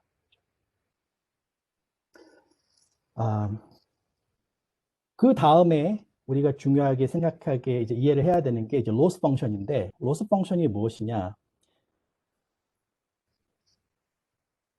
리그레션 하실 때 많이 배우실 텐데 어떤 모델을 통해서 프리딕션한 그 값이 있겠죠. 그걸 y-hat이라고 치면 그거하고 실제 값하고 사이의 차이를 얘기합니다. 그걸 계산하는 게 이제 로스 펑션입니다. 그렇죠? 그럼 이게 왜 중요하냐면 제가 뭐다 중요하다고 말씀드린 것 같은데 이게 특히 중요하다면 이걸 보면 그래도 많이 있는데 제가 하나하나 가보겠습니다. 각각의 데이터들 있죠. 아까 그 만약에 카운트라고 생각하시면 그 숫자들하고 웨이트, 세이라 요 두 개를 넣어서 어떤 그 함수를 통해서 그 프레딕트 된 값이 나왔을 때 그거하고 그 주어진 레이블이 있죠. 그 뭐 1이나 0이나 그 진짜 그 ground truth 값하고의 차이 그게 이제 loss 펑션입니다. 그런데 데이터가 하나만 있진 않겠죠. 우리 데이터에서는 아까 뭐 0부터 199니까 200개가 있잖아요. 그러면 그 모든 것들을 하나씩 다 해서 그 로스 값들의 평균을 구하는 겁니다. 그 평균을 구한 그 평균 값이 최소화가 될 수 있는 이 세이타 값을 구하는 거죠. 이게 바로 로스 미니마이징 하는 겁니다. 이게 왜 중요하냐면 그 전에 그럼 이걸 먼저 어떻게 구하느냐? 이건 뭐 손으로 할 필요는 없어요. 뭐 손으로 하시면 뭐 하셔도 되지만 굳이 그럴 필요가 있을까요? 예. 그레디언트를 구하는 겁니다. 예, 그레디언트를 구하는데 이게 아마 그 한국어는 뭐 편미분이라고 하는 것 같은데 그냥 요거에 대해서 이제 미분을 하는 거죠. 요거에 대해서 미분.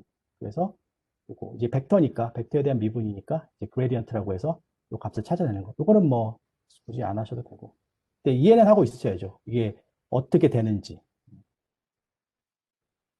그렇게 해서 이걸 한 번만 하는 게 아니고 이제 보통 이거를 여러 번을 이렇게 반복을 해줍니다. 이제 이터레이션이라고 하는데 한 번만 하는 게 아니고 여러 번을 해서 이제 그 최소값을 찾는 거죠. 그래서 계속 그 세이타 웨이트를 업데이트 해주시는 거고요. 그럼 여기서 이제 우리가 그 질문을 할 수 있는 게 로스 펑션은 어떻게 생겼느냐?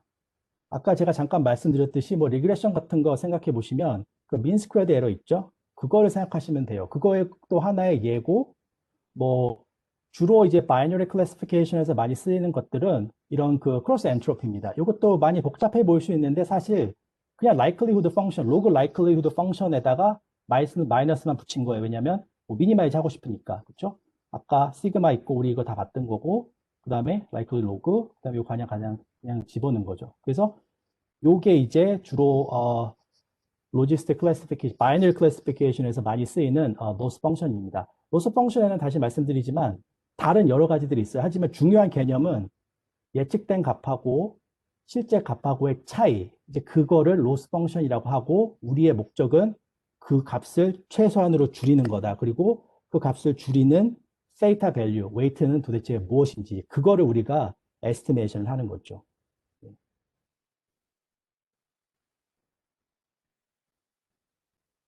제가 너무 빨랐나요?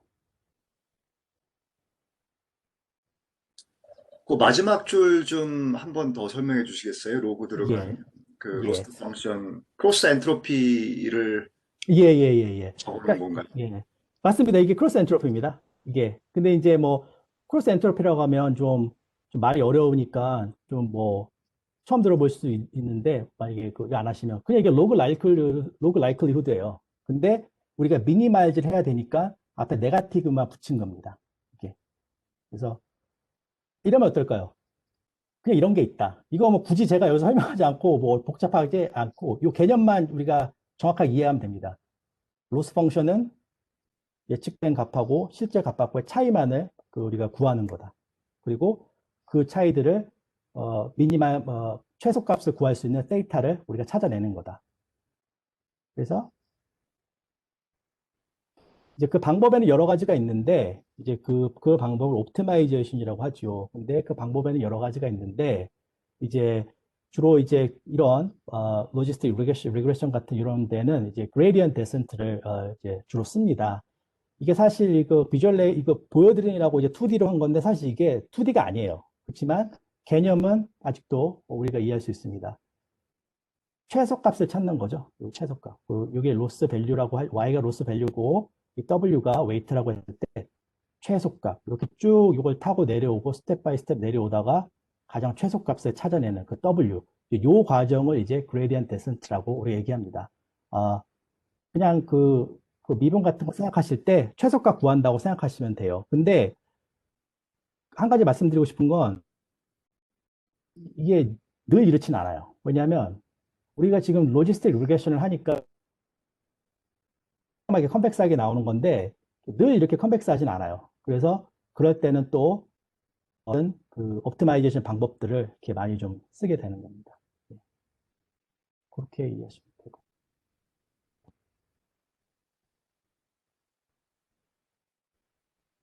자, 그러면 이제 우리는 다 있어요. 이 펑션을 에스티메이션 할 수 있는 모든 파트들이 준비됐습니다. 첫 번째, 이 더큐멘트를 이런 형태로 바꿨죠. 그렇죠? 이렇게 막 벡터 이거 우리 많이 했죠.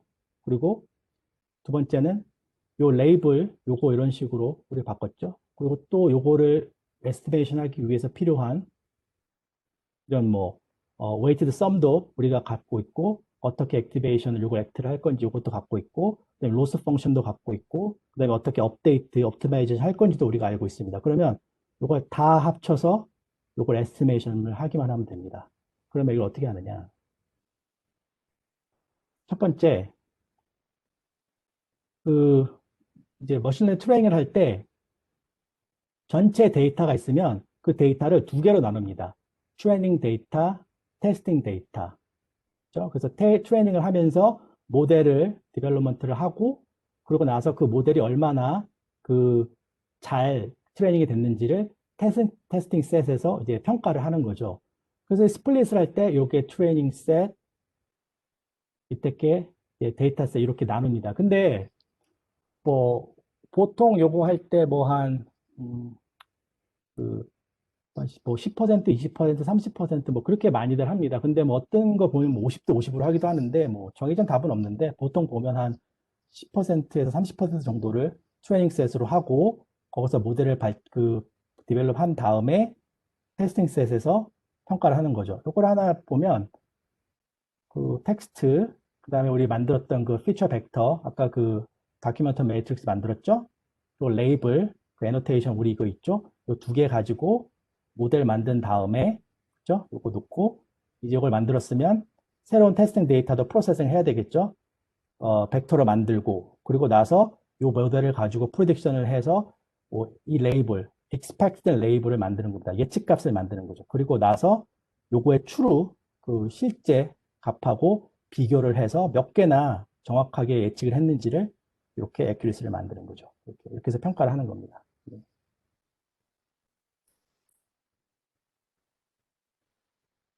직접 해볼까요, 이거? 그럼? 네.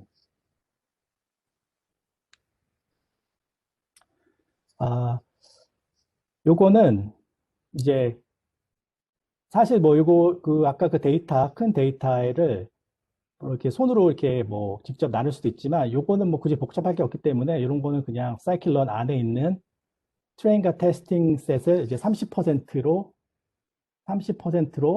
나눈다. 이렇게 생각하시면 됩니다. 그래서 X하고 레이블 데이터가 있는데 테스트는 30%, 트레이닝은 70%.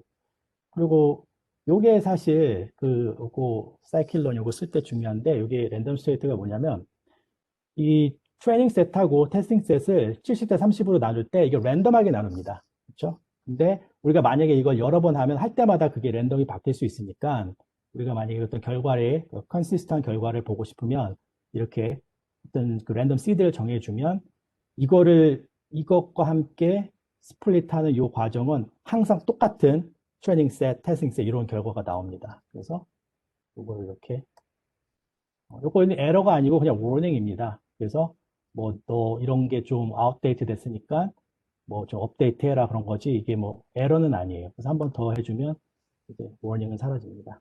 그렇죠? 이렇게 테스팅 셋, 테스팅 그 텍스트, 트레인 텍스트, 그다음에 테스팅 텍스트, 그다음에 이게 트레이닝 while label, 그 annotation, 그다음에 이게 테스팅 while label 이렇게 각각 만든 겁니다. 이렇게 굉장히 편리한 기능이죠.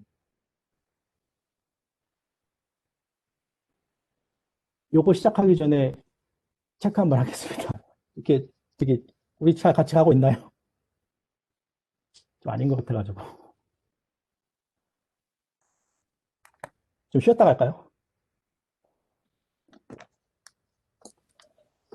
뭐 지금 시간이 한 30분 정도 남았는데 예. 한 20분 정도로 정리하시고 질의응답 받고 그렇게 아, 예. 마무리하면 어떨까요? 지금 알겠습니다. 예. 시기에는 조금 애매한 시간이 돼가지고. 알겠습니다. 예. 아니, 교수님 너무 진지하게 강의를 잘해 주셔가지고 시간 가는 줄 모르고 저는 듣고 있는데 아마 학생들도 그럴 예. 것으로 생각을 합니다. 네. 예. 나중에 이메일 많이 보내주세요. 그래서 제가 혹시 많이 그 건너뛴 부분이라든가, 사실 되게 많이 사실 뭐, 그 설명을 더 많이 하고 넘어갔어야 되는데, 그 어떤 부분은 이건 다 알지 않을까 하고 넘어간 부분도 있고, 또 다른 한편은 이거 설명하면, 뭐, 날 샌다. 그러니까 이거 다 할 수는 없다. 그래서 이렇게 그런 두 가지가 좀 겹쳐져서 했는데, 어, 나중에 알려주시면 제가 뭐 어떻게 뭐 노트를 쓰든지 해서, 좀 업데이트를 하겠습니다.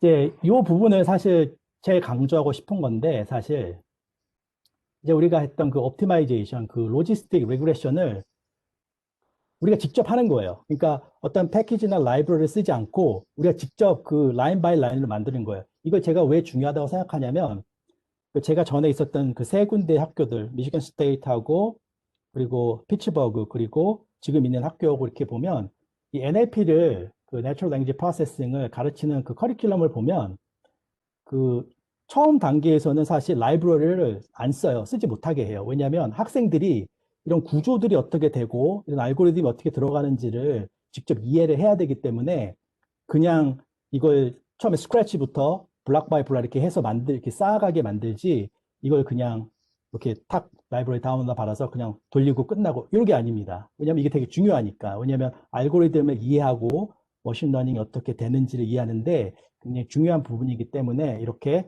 스크래치부터 넘파이만을 이용해서 라인 바이 라인 이렇게 직접 짜는 겁니다. 그래서 시간 되시면 한번 더 자세히 보시면 좋겠네.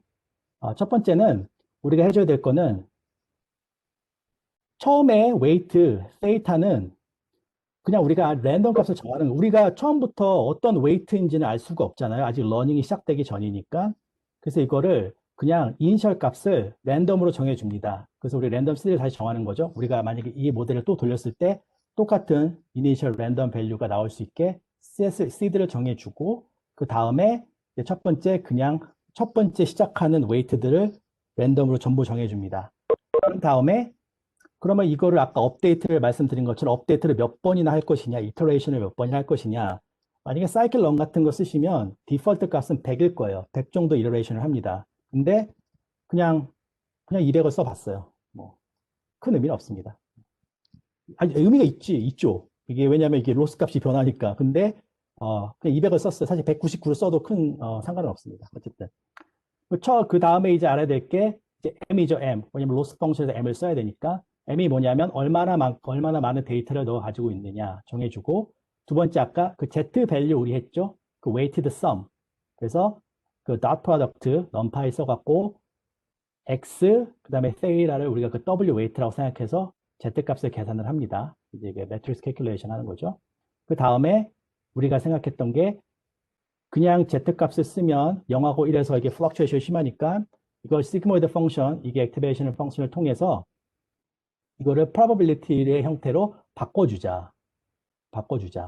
그래서 h를 계산을 하고 이제 아까 y 아까 잠깐 살짝 말씀드렸죠. 이제 계산을 해야 되니까 그냥 쉐이프만 바꿔주는 겁니다. 다른 거 특별한 거 하는 거 없습니다. 그런 다음에 요 이퀘이션에다가 여기까지에다가 이걸 집어넣어 주는 거죠. 뭐 아까 봤던 그 로스 펑션 h 뭐 m 뭐 이런 거. t는 트랜스포즈예요. 매트리스 calculation에서 이렇게 그냥 이렇게 그 수직 그 상하를 바꾸는 거죠. 그렇게 생각하시면 되고. 사실 이 부분은 제가 말씀을 안 드렸어요. 왜냐면 그럼 너무 길어질 것 같았는데 그래서 말씀을 안 드렸는데 왜 그랬냐면 요거는 그 regularization, 이라 그래가지고 이 로스 펑션 이 모델을 돌릴 때 오버피팅을 하지 않게 이 피널라이징을 해주는 겁니다. 그래서 무슨 얘기냐면 그 어떤 모델을 항상 트레이닝할 때 중요한 게 오버피팅을 하면 좀 곤란하잖아요. 모델 퍼포먼스가 테스팅에서 떨어지니까. 그래서 보통 이제 L2 regularization 을 쓰는데 뭐 그 얘기는 제가 안 했습니다. 너무 길어질까 봐. 근데 그냥 여기는 넣었어요. 그냥 이렇게. 왜 넣냐면 이 이후에 사이클 런하고 비교를 할 건데 거기서는 이게 디폴트로 정해지거든요. 그래서 그냥 넣습니다. 뭐 크게 신경 안 써도 됩니다. 지금은. 그리고 이제 이거를 아까 데이터 업데이트 하는 거 이제 그거를 이제 계속 해주는 거죠. 그래서 이걸 돌리면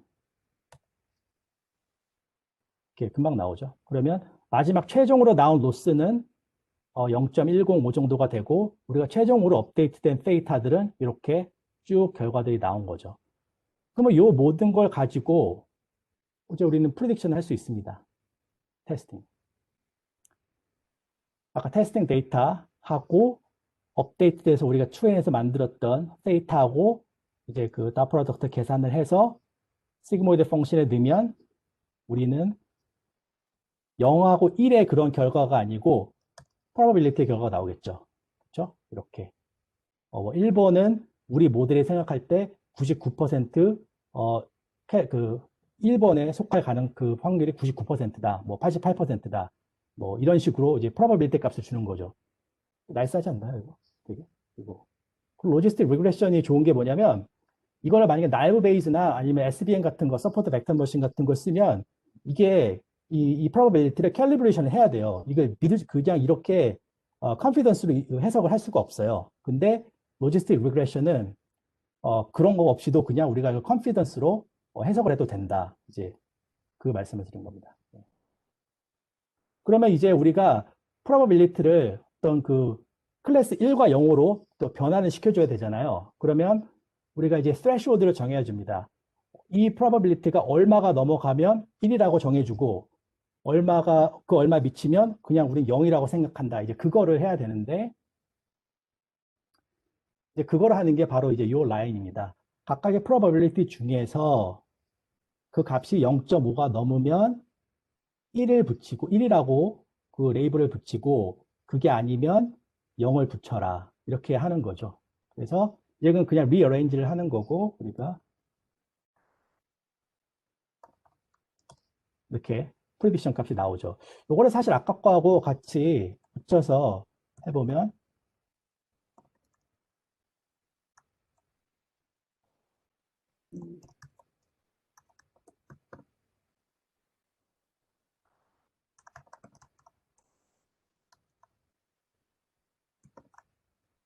이렇게 하면 아까 프로버빌리티 계산한 거 있죠? 그래서 99는 0.5보다 크니까 1로 우리가 프리딕션을 하고 뭐 0.21은 0.5보다 작으니까 0으로 프레딕션을 하고 이런 식으로 우리가 이제 이거를 결정을 내려주는 겁니다. 이런 식으로.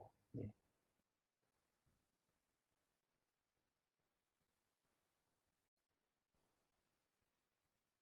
자, 우리가 이제 모델을 만들고 이제 우리가 프로덕션 했잖아요. 그러면 마지막으로 해야 될 거는 이밸류에이션을 해야 됩니다. 즉 모델이 얼마나 퍼포먼스를 잘 하느냐. 사실 이것도 이제 가장 흔히 쓰이는 것 중에 하나가 accuracy입니다. 이 accuracy가 뭐냐면 전체 만약에 테스팅 데이터가 60개가 있다고 치면 60개 중에 몇 개나 네가 정확하게 프로덕션을 했느냐. 이제 그거에 대한 계산입니다. 이걸 사실 뭐 많이들 그냥 그 사이클런 같은 데 라이브러리에서 그냥 막 그 결과들 자동으로 뽑아주니까 그냥 계산 안 하는데 굳이 여기다 이렇게 쓰는 이유는 계속 말씀드리지만 어떤 데이터 결과를 뽑아낼 때 이게 왜 이렇게 계산이 되는지를 좀 이해하면 좋지 않을까 해서 했습니다. 즉, 프리딕션 밸류하고 추측 값하고 각각 불러서 만약에 그 둘 사이 둘의 밸류가 같으면 프리딕션 거기다 하나씩 더해라. 이걸 계속 돌리면 뭐가 나오냐면 몇 개나 정확하게 맞았는지를 우리가 이걸로 계산할 수가 있습니다. 그래서 전체 데이터에서 나눠버리면 0.93 정도가 나오죠. 즉, 93% 정도 정확하게 우리가 이 모델이 테스팅 셋에 평가가 된다. 뭐 이렇게 얘기할 수 있겠죠. 그럼 93%가 좋은 건가요? 나쁜 건가요? 이렇게 이 질문을 할 수 있겠죠. 그건 상황에 따라 다르죠. 베이스라인이 뭐냐에 따라 다르죠. 만약에 베이스라인이 91이면 2% 올라간 거고, 베이스라인이 만약에 32%면, 한 60% 올라간 거죠. 그래서 그거는 그렇게, 일률적으로 대답할 수는 없을 것 같습니다. 다만, 어떻게 베이스라인을 잡느냐. 베이스라인이 바이너리 클래시피케이션이니까 50대 50으로 잡아서 0.5냐. 아니면 테스팅 셋에 클래스 1이 뭐 30개가 있으니까 뭐 베이스라인을 이 정도로 계산해야 된다. 뭐 이런 뭐 판단이 있겠죠. 그리고 이제 또 다른 많은 매트릭스 그 이밸루에이션 매트릭스를 쓰는데 그 중에 하나가 컨퓨전 매트릭스입니다. 사이클런 안에 매트릭스라고 하는 매트릭이라고 하는 요 좋은 마줄이 있고요. 그 메서드가 그 안에 이제 마줄이 있는데 그 이게 뭘 하냐면 이런 테이블을 만들어 줍니다. 실제 값하고 프리딕션 값. 그래서 몇 개를 맞추고 몇 개를 우리가 틀렸느냐. 우리가 보면 요 다이애고널 있죠? 요거에 있는 건 우리가 코렉트하게 프리딕션 한 거예요. 근데 우리가 4개를 미스했네요. 4개는 놓친 겁니다. 이게. 그래서 이 컴퓨터 매트릭스를 이제 뭐 굳이 이걸 만들자면 또 만들 수도 있지만 이거는 그냥 복잡하지 않으니까 그냥 요거 매트릭스 마줄 써서 쉽게 만들면 됩니다. 요거를 알고 있으면 뭐가 좋으냐면 다른 값들도 쉽게 계산할 수가 있어요. 우리 흔히 머신러닝 할 때 결과들 나오면 뭐 프리시전, 리콜, F1 스코어 이런 거 많이 얘기하잖아요. 이런 거 직접 계산할 수가 있습니다. 프리시전은 뭐냐? 그냥 개념을 말씀드리면 전체의 그러니까 파지티브라고 그 프리딕트 된 것 중에서 그거를 이제 그거하고 진짜로 파지티브 사이의 비율을 그거를 말하는 거죠. 그래서 여기다 제가 26이라는 30 숫자를 아까 여기서 26과 30 요거를 갖다 붙였는데 제가 아마 그 여러분께 드린 노트에는 아마 그렇게 썼을 거예요. 이거 손으로 계산하지 말라고. 왜냐하면 혹시 그럴 필요 있나요? 그냥 개념이 뭔지를 이해하시고 넘어가시면 됩니다. 그리고 프리시전은 어떻게 계산하고 그다음에 그 다음에 리콜은 어떻게 계산하고 뭐 이런 거 그냥 알고 넘어가시면 되지 뭐 이걸 손으로 계산할 필요 없을 것 같아요. 그러나 그냥 그 방법을 보여드린 겁니다. F1 스코어 이렇게 이건 밸런스를 말하는 겁니다. 프리시전과 리콜에 이제 요거 제가 말씀드려 이게 뭘 하는 거냐면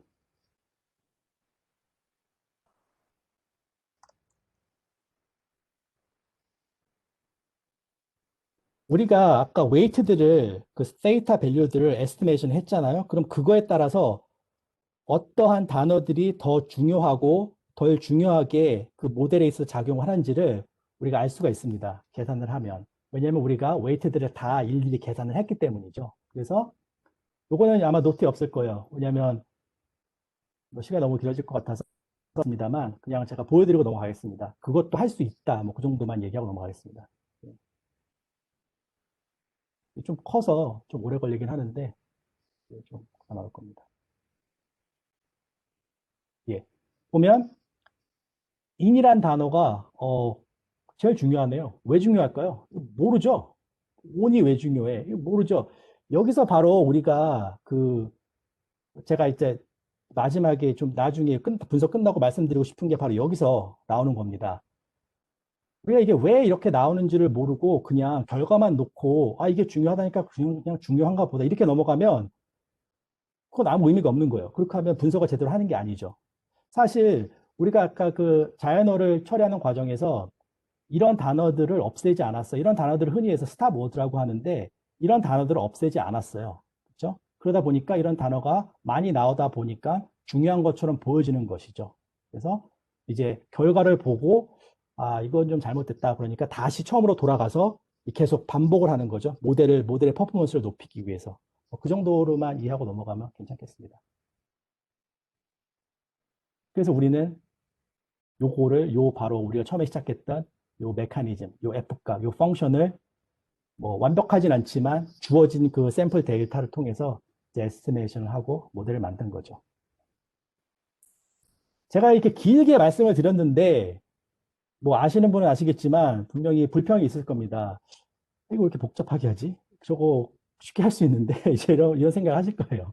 저거 사실 한 방에 할 수 있는데 왜 저걸 저렇게 길게 복잡하게 얘기하지? 네, 맞습니다. 이거 한 방에 할 수 있습니다. 이거 쓰면 됩니다. 사이클런. 아마 요게 뭐 데이터 사이언스 프로그램이라든가 뭐 머신러닝 하는데 요거 뭐 다 요거 라이브러리 이거 다 쓰죠. 요게 제일 많이 쓰이죠. 그리고 뭐 딥러닝 같은 거 하시는 분들은 뭐 텐서플로우나 파이토르치 같은 거 많이 쓰겠죠. 굉장히 파워풀하고 좀 굉장히 능숙하게 요거를 쓸 수 있으면 되게 좋아요. 왜냐면 굉장히 파워풀하기 때문에.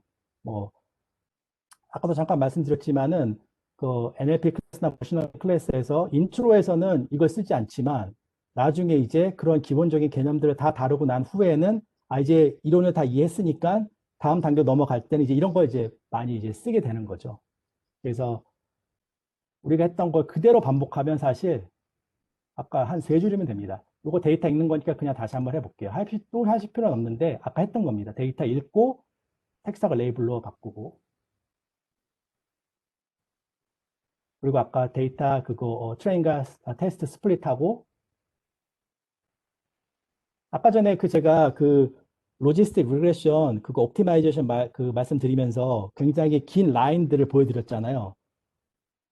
이 한 줄이면 됩니다, 사실. 요거 한 줄이면 알아서 그게 이 안에 다 들어 있습니다. 그러니까 간편하죠. 그리고 트레인을 하면 순식간에 이렇게 트레인을 하는 거죠. 그리고 아까 그 이밸류에이션 매트릭 테스팅도 그냥 이렇게 간단하게 쓰면 결과를 바로 알려줍니다.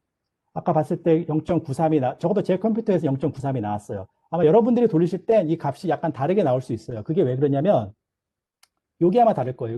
요게 3이고 이게 31일 거예요. 근데 이런 오류들이 왜 생기냐면 이건 사실 오류가 아니고 컴퓨터나 이런 프로그램 그 메커니즘에 따라서 그 매트릭스 캘큘레이션 할 때 라운드 오프 반올림이라고 그러나요? 그거를 이제 어떻게 하느냐에 따라서 약간의 오차가 있을 수 있는데 그게 무슨 뭐 모델 자체를 부정할 수 있는 만한 결과는 아닙니다. 왜냐하면 하나 틀린 건 하나의 오차거든요. 그래서 말씀드리고 싶습니다. 그래서 이렇게 사이클 러너 쓰시면 순식간에 다 할 수 있다. 그러나 저는 왜 이렇게 오랫동안 이거를 이렇게 설명을 드렸느냐? 그게 바로 이제 다음 포인트입니다. 뭐냐면 요새 그 머신러닝이나 무슨 아티피셜 인텔리전스 이런 것들을 많이 쓰다 보니까 이제 막 여기저기 이걸 많이 이렇게 좀 적용을 시킵니다. 이제 그것들 중에 하나가 그 지금까지 어떤 그 사람의 전문 영역이라고 생각되어져 왔던 그런 부분들 있죠. 이제 그런 부분들까지 이게 이런 결정을 내리는데 많이 쓰이는 거죠. 이제 예를 들어서 어떤 주디셜 디시전을 하는 데 있어서 판사가 뭐 유죄냐 무죄냐를 결정하는데도 이런 뉴럴 네트워크 베이스된 이런 머신러닝이 쓰이기도 하고 뭐 여기저기 안 쓰는 데가 없어요. 그리고 또 제가 아는 것 중에 예를 하나 드리면 그 child custody 있죠. 그러니까 뭐 부모가 자식을 양육할 수 있는 뭐 권리가 있는지 없는지를 판단하는데도 어떤 준지는 까먹었는데 쓰는 데가 있어요. 그러면 우리가 생각해 볼 수 있죠. 그걸 받아들일 수 있나요? 윤리적으로? 어, 뭐 유죄 무죄를 컴퓨터가 결정을 내려줬어요. 모델에 의해서. 그러면 받아들이는 사람은 그래, 유죄라고 쳐. 그러면 왜 유죄인데? 왜인지를 알고 싶잖아요. 왜인지를. 근데 거기서 제가 진짜 말씀드리고 싶은 게 나오는 겁니다. 드리고 싶은 포인트가 있는 건데, 지금까지 우리가 쓰고 있는 클래시컬한, 트레디셔널한 머신러닝 알고리즘 이런 것들은 사실 그렇게 복잡하지 않기 때문에 그 안에서 어떻게 결정이 이루어지는지를 우리가 어느 정도 알 수가 있습니다. 그런데 이 딥러닝이라는 이런 어프로치가 나오면서 그 뉴럴 네트워크 베이스딩이 나오면서 이게 사람이 이해할 수 있는 그 한계를 넘어버린 거죠. 그래서 물론 우리가 프리딕션이나 포캐스팅만 그 결과만 추구하다 보면 뭐 그게 어떤 결과가 나오든지 뭐 크게 신경 쓸 필요가 없겠죠. 블랙박스면 어때? 결과가 잘 나오는데 이런 결과가 생기는 거죠. 근데 만약에 그게 뭐 컴퓨터 사이언티스트라면 포캐스팅에만 만약에 중점을 둔다면 뭐 그렇게 해도 큰 문제가 없겠죠. 그렇지만 우리는 그리고 지금 교수님께서 러닝하고 계시는 그 프로그램 같은 경우에는 컴퓨터 사이언티스트를 만들어내는 게 아니잖아요. 그죠? 다양한 백그라운드를 가지고 있는, 특히 사회과학에서 백그라운드를 가지고 있는 학생들이 컴퓨테이셔널 툴을 이용해서 이 사회에서 존재하고 있는 어떤 그 문제들을 어떻게 좀 더 해결하고 이해할 수 있을까? 이제 그런 방향으로 이거를 쓰는 건데, 만약에 우리가 그런 결정이 어떻게 내려지는지를 모르고 그냥 블랙박스로 남겨둔다면 큰 문제가 되는 거죠. 어떤 정책 결정을 하는데 컴퓨터가 결정을 해줬어요. 근데 우리는 결정만 알지 그게 왜 그런 결정이 나오는지를 모른다면 우리는 그걸 받아들일 수 없죠. 왜냐하면 사회과학에서는 어떤 현상이 왜 일어나는지를 우리는 더 알고 싶은 거니까요. 그렇죠? 그래서 이 특히 이제 그 AI나 이런 그 딥러닝 쪽에서는 뭐 아시는 분도 계시겠지만은 이게 이제 큰 문제로 이제 부각이 되었고 그래서 그 분야로는 이제 그 explainable한 그 AI 이런 시스템들의 또 분야가 따로 있습니다. 그래서 좀 더 transparent한 그리고 투명하고 설명이 가능한 이런 결정 과정을 만들자. 그런 어떤 그 알고리즘을 만들자. 이런 쪽으로 변해가 오신다. 저는 이게 되게 중요하다고 생각하고 제가 굳이 처음부터 그냥 사이클론 쓰면 한 큐에 될 걸 쫙 설명한 이유는 물론 학생들이 이걸 배울 때 그냥 라이브러리 받아서 데이터 넣어갖고 결과 뽑으면 되지. 굳이 뭘 이걸 복잡하게 해. 거기서 끝나면 안 된다는 거죠. 왜냐면 우린 그 사회과학을 공부하니까 이 과정이 왜 나오는지를 제대로 이해하고 있어야 좀 그런 에러들을 방지할 수 있지 않을까. 이제 뭐 그렇게 생각을 했습니다. 그래서 어, 예, 그렇게 생각을 합니다. 어, 예, 뭐 다 끝난 것 같은데. 예, 끝입니다. 예, 감사합니다. 네, 교수님.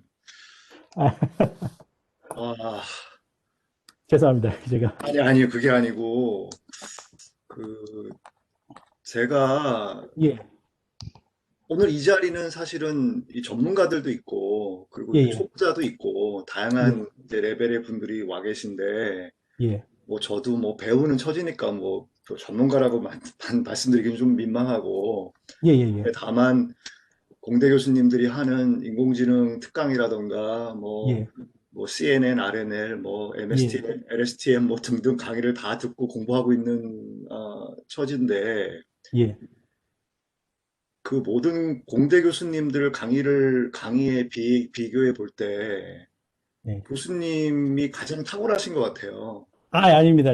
좀 너무 두서없이 말한 감이 없지 않아서 좀, 아니 예, 실제로 그 돌아가는 논리를 정확하게 꿰고 계시고 그거를 저희한테 오늘 완전히 보여주셨고 저는 굉장히 이게 클래식이 될 만한 교과서에 실릴 만한 내용의 강의를 해주셨다고 생각해요. 감히 제가 말씀드릴 수 있다면 예, 제가 과찬이십니다. 강의를 많이 들어봤기 때문에 예, 제가 감히 말씀드릴 수가 있는데 그런 점에서 굉장히 감사하다. 그리고 예, 예, 사이클런을 통해서 한 번에 돌릴 수 있는 거를 그렇게 하나하나 나눠갖고 예. 디테일하게 보여주신 게 좀 너무 감동적이었어요. 그리고 의도는 그랬는데, 그, 예, 들으시는 분들이, 그, 분들께 제가 얼마나 명쾌하게 이제 좀 이렇게 스텝 바이 스텝 했는지는 잘 모르겠습니다. 왜냐면, 근데 많은 분들이 아마 뭐 저도 뭐 마찬가지고 충분히 따라가지 못했을 수 있는데 예, 이 예. 디지털 시대에 사실은 너무너무 좋은 게 이게 다 녹음이 되잖아요.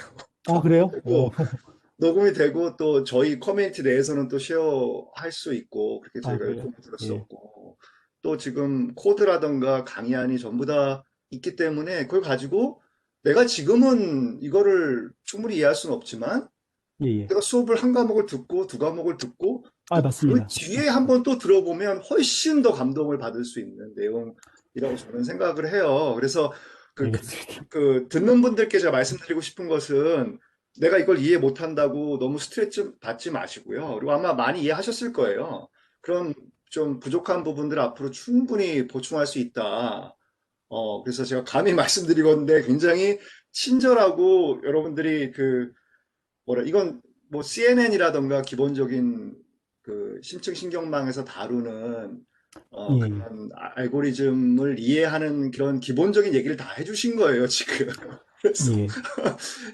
그 weighted sum이라던가 그다음에 뭐 시그모이드 함수 말씀도 해주셨고 그 시그모이드 함수가 어떻게 우리가 많이 배웠던 정말 귀에 못이 박히도록 배웠던 로지스틱 리그레션과 어떻게 연결되는가도 말씀해 그쵸, 그쵸. 주셨고 그 로스 펑션이라고 하는 건 우리가 보통 얘기하는 그 에라 값에 해당되는 거잖아요. 맞습니다. 예, 맞습니다. 맞습니다. 그런 예. 것들을 쭉 얘기해 주시니까 아마 많은 분들이 많이 학습을 하셨을 거라고 생각을 하고요. 제가 예. 잊어버리기 전에 교수님 오늘 예. 말씀 주신 것 중에서 이 강의안에서 강의안도 많이 업데이트를 해주셨거든요. 저희 어제 예. 공유해 주신 것보다 강의안도 많이 업데이트를 예, 예, 예. 해주셨고 코드도 오늘 보여주지 않으신 것도 오늘 좀 보여주신 것 같거든요. 예, 예. 제가 좀 부탁 좀 좀, 드려도 예. 될까요? 아, 예, 업데이트. 예, 그렇게 하십시오. 제가 예, 좀 어제 보다 보니까 좀 부족한 부분이 좀 있는 것 같아서 계속 좀 네, 업데이트를 했는데, 예, 그거 네. 제가 보내드리도록 하겠습니다. 예, 감사합니다. 그 업데이트를 해주시면 그 부분을 예, 저희가 또 공유를 하도록 그렇게 하겠습니다. 정말 예, 감사드리고요. 예, 어, 제가 이제 플로우에 오픈해서 시간이 조금 10분 정도 있으니까 제가 한 예, 2, 3분 정도 우선 좀 여쭤보자면 아까 앞에서 처음에 시작하신 거는 인권 보고서들 예, 예, 맞습니다. 가지고 이제 말씀을 하셨고 그 부분은 저희가 감사하게도 이제 월요일 날 어멘다가 와서 강연을 해서 좀 베이식은 계속 들으신 분들은 예, 베이식을 갖고 계실 거라고 생각을 하고 예, 이게 되게 흥미로운 게 뭐, 이 OCR이라고 하는 게 있잖아요. 그 예, 광학 맞습니다. 방식이라고 그렇습니다. 해가지고, 그래서 뭐 PDF 파일로 된 것들도 전부 이제 텍스트 파일로 예, 바꿔가지고, 그 자연어 예, 처리를 예, 충분히 할 수 있거든요. 근데 이 부분이 전 되게 예, 중요한 게, 저희가 사회과학을 하는 사람들이기 때문에, 예, PDF를 사실은 연구할 기회가 되게 많거든요. 뭐 아, 전문 맞습니다. 보고서라던가 예, 퍼블릭 다큐멘트가 되게 많은데, 예, 근데 사실 인공지능 하시는 분들은 잘 그걸 안 해요. 그냥 워낙 뭐가 많으니까 학습 데이터가 워낙 많으니까 PDF로 맞습니다. 갖다 굳이 안 하는데 저희는 근데 그걸 해야 돼요, 사실은. 맞습니다. 맞습니다. 예, 그래서 그거를 이제 말씀을 해주신 건데 예, 아, 레이블링을 사실은 1부터 5까지가 사실은 레이블이잖아요. 미국 국보 맞습니다. 예, 보고서나 엠네스티 인터내셔널 보고서는 1부터 5까지인데 오늘 보여주신 거는 사실은 0하고 1만 보여주신 거란 말이에요. 맞습니다. 그래서 바이너리로 쉽게 하기 위해서. 예, 제가 드는 생각이 하나는 그 질문이 여기 약간 서브 질문이 두 가지인데 하나가 예, 예, 뭐냐면 일단은 0, 1이 아니고 1과 5로 더 밸류가 많아지면 학습하기가 훨씬 어려워진다. 거기에 대한 말씀 드리고 싶었고 예, 두 번째는 이 미국 국무부 다큐멘트나 AI 엠네스티 인터내셔널 다큐멘트가 굉장히 길어요. 맞습니다. 예, 그래서 학습하기가 되게 힘들어요. 맞습니다. 이게 영화편 같은 경우는 사실은 짧죠. 간단하니까 트위터 뭐 140자 이러니까 이건 레이블링 해가지고 딱딱 예측이 사실은 비교가 잘 되는데 저는 맞습니다. 좀 궁금한 게 오늘 텍스트 예, 같은 말씀은 잘 해주셨지만 이 텍스트 같은 예, 원리를 실제로 적용했을 때 정말 잘 예측이 될 거냐 거기에 맞습니다. 대해서 좀 예. 의구심이 있기도 하고 교수님 의견을 듣고 싶은 마음이 있어서 좀 여쭤보고 오케이. 네. 알겠습니다. 그러면 첫 번째 먼저 말씀하신 거, 그 PDF를, 그 파일을 이제 TXT 파일로 바꿔서 우리가 처리할 수 있게 하는 거. 사실 오늘 그 OCR PDF 하는 건 오늘 말씀 안 드렸는데, 뭐, 그게 PDF 파일에도 종류가 있잖아요. 그래서 이렇게 만약에 카피 페이스트가 되는 요새 나온 PDF 파일들은 이제 그게 이제 쉽게, 예를 들어서 막 파이썬 안에 파이 PDF라든가 이런 걸 쓰면 쉽게 변환이 됩니다. 그런데 이 옛날에 나온 거 있잖아요. 그게 이미지 파일로 돼 있는 게 있어요. 그래서 카피 페이스트가 안 되는 그런 형태들.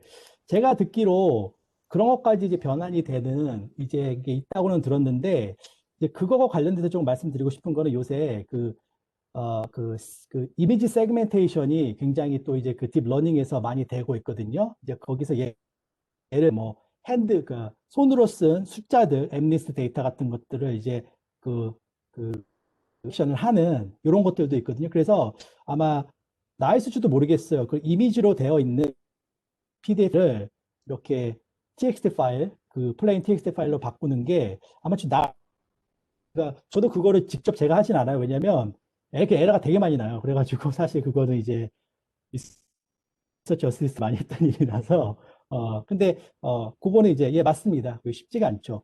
그리고 이제 그 두 번째 말씀하신 것 중에 만약에 그 레이블이 바이너리일 때는 쉽지만 그게 클래스가 높아질수록 어려워진다. 아, 맞는 말씀입니다. 아, 당연하죠. 당연하죠. 왜냐하면 그게 만약에 0과 1로 바이너리면 데이터를 구분하기가 그냥 이렇게 리니어 디스크리미네이션 같은 거 하면 쫙 하면 이쪽 아니면 저쪽이잖아요. 근데 만약에 거기서 클래스가 많아지면 좀 더 어려워지는 거죠. 그래서 그거는 맞습니다. 그러나 또 한 가지 말씀드리고 싶은 거는 그럼 베이스라인도 낮아지겠죠. 그렇죠? 만약에 우리가 랜덤으로 계산했을 때 캐레그로 5개라면 베이스라인은 20이라고 잡아도 되겠죠. 만약에 랜덤 우리가 데이터에서 아무것도 모른다면 그렇죠? 그러나 동의합니다. 클래스가 많아질수록 이 러닝이 더 어려워지고 힘들어진다. 예를 들어서 그 제가 그 연구했던 중에 하나는 클래스가 112개였어요. 그래서 이게 굉장히 처음 했을 때 퍼포먼스가 되게 안 좋았어요. 그러나 이게 방금 말씀하신 그 두 번째 포인트하고 그 세 번째 포인트하고도 연결이 되는데 엠네스티나 스테이트 디파트먼트 다큐멘트가 되게 길어요.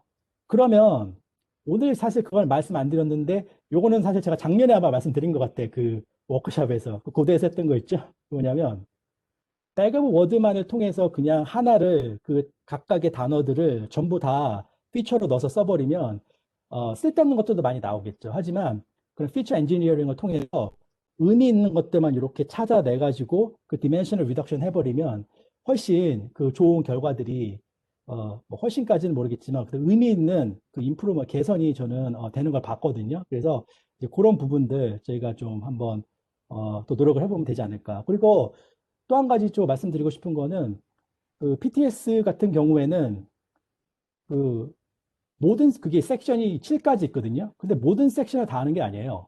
섹션 1만 읽어요. PTS에서는. 그래서 오늘 보여드린 것도 섹션 1만을 그냥 뽑아낸 겁니다. 그래서 그것만 하면 이제 내용이 확 많이 줄어들죠. 그런 것들이 이제 생각을 해보면 될 것 같습니다. 그리고 예, 예. 되게 그 동의합니다.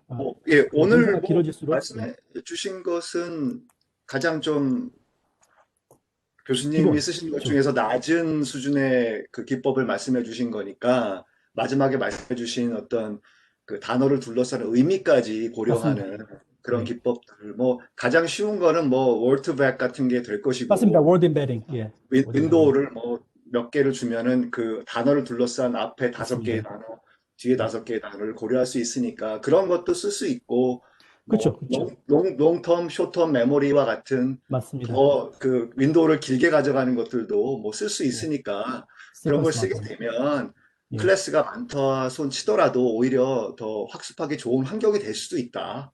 뭐 아, 맞습니다. 뭐 동의합니다. 그런 동의합니다. 취지의 그러니까, 말씀으로 들리고요. 학생들 질문 중에 이제 그 신민경 씨가 한 질문이 제가 지금 한 질문하고 비슷한 것 같아요. 예. 1과 0으로 보여주셨는데, 바이너리를 갖고 사례로 말씀해 주셨는데, 예. 실제로는 1과 5점 아니냐. 아, 그래서 맞습니다. 관련 질문을 해주셨어. 그 부분은 지금 답변을 잘 해주신 거로 생각이 되고요. 예. 그리고 또 한 가지가 이제 CSV 파일에서 각 텍스트의 길이가 일정하지 않은데 이에 대한 어? 전처리를 하지 않아도 괜찮을까요? 이런 질문입니다. 같아야 되는데? 제가, 다를 리가 없는데? 이 얘기는 뭐냐면 제 예. 생각엔 뭐 전처리는 어차피 안 하고 하셨다는 거 말씀해 주셨으니까 전처리는 뭐 예. 하면 되는 거고 당연히 기본적인 과정이기 때문에 합니다, 이거는. 근데 여기서 포인트는 제가 볼 때는 그 다큐멘트별로 길이가 굉장히 다를 수 있다는 거죠. 어떤 건 짧고 어떤 아, 건 그 길고. 얘기? 아, 예. 아, 예. 맞습니다. 맞습니다. 예. 예. 일정하지 않은 경우에 이에 대한 대처를 해야 되느냐. 그 어, 이제 그건 이제 그 상황에 따라 다르죠. 그래서 이제 우리가 예를 들어서 뭐 노멀라이징을 하기도 하고 그리고 또 아까 전에 그 벡터를 만들 때 제가 그냥 가볍게 말씀드린 건 그냥 뭐 TF 텀 프리퀀스만 했는데 뭐 만약에 단어들이 뭐 긴 다큐멘트에서 뭐 얼마든지 나오느냐, 뭐 TF-IDF 같은 것들, 다른 웨이팅하는 방법들이 많이 있습니다. 그래서 뭐 그런 것들 고려하셔도 되고요. 근데 글쎄 뭐 그냥 데이터를 노멀라이징 하면 모든 데이터의 길이가 같아지니까 뭐 근데 그게 정답이라고 말씀을 전 잘 모르겠어요. 왜냐하면 제가 요거를 공부하면서 저도 배우고 있는 건데 흔히 이런 것들도 좀 많이 배웁니다.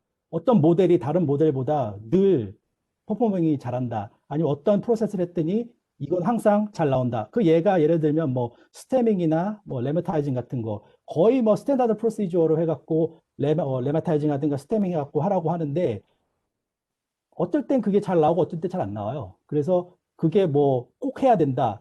저는 그거보다는 뭐 해서 잘 나오는 걸로 가면 되지 않냐.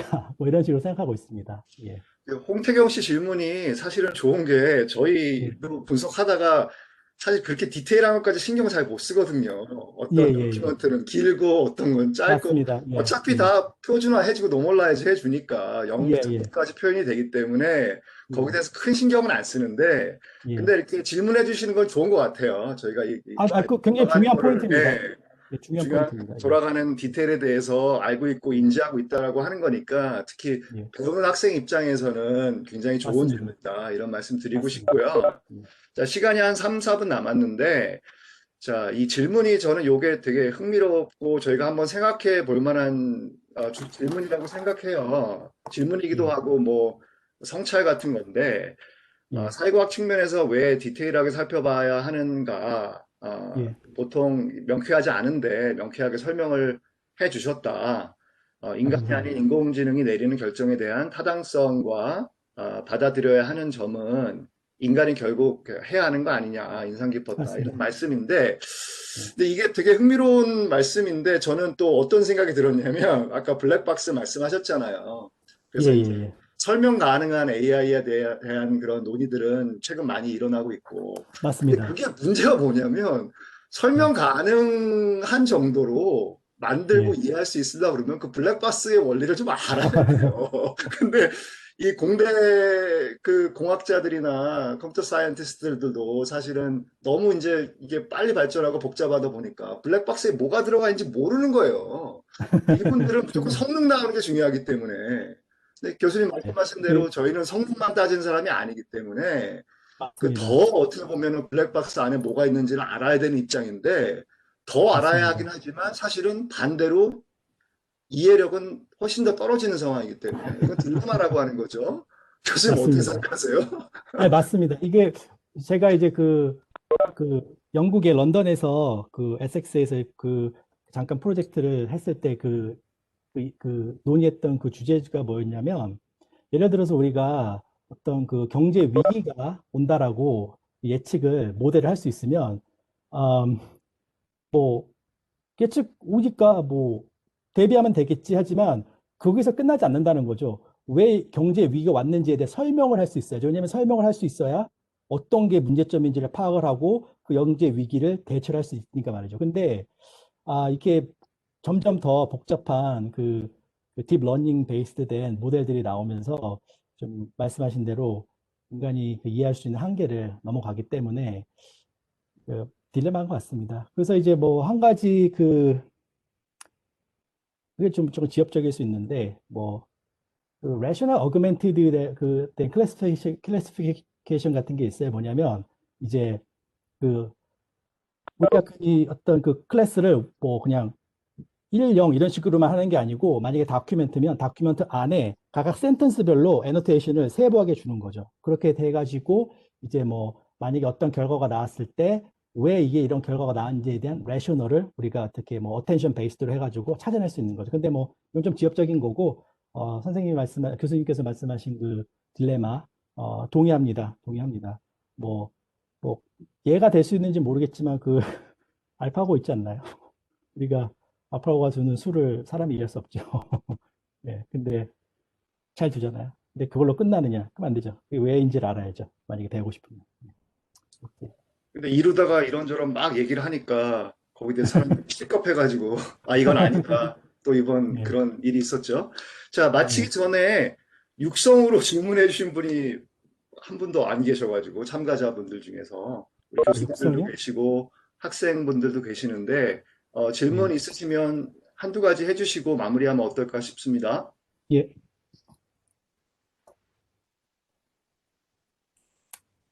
혹시 질문 없으십니까? 네, 주변에 카페라서 좀 시끄러운데 잘 들리십니까, 교수님? 예, 네. 예, 들을 수 있습니다. 예, 그 시간 관계상 제가 올려드리긴 했는데 한 가지만 여쭤보고 싶은데 되게 예, 간단히 어디 그 있죠? 모르겠네요. 위에 제가 올려드린 질문 중에 그 2번 괄호 질문입니다. 그 텍스트 마이닝에서 예, 그 예, 예. 영어랑 달리 한글이 이제 많은 아, 한계가 예, 있는 것 같은데 예, 이게 혹시 그 소프트웨어들을 만드는 회사가 미국 회사라 그런지 아니면 아예 문법적인 특성 때문에 그런지 그거에 대한 간단한 질문입니다, 교수님. 예.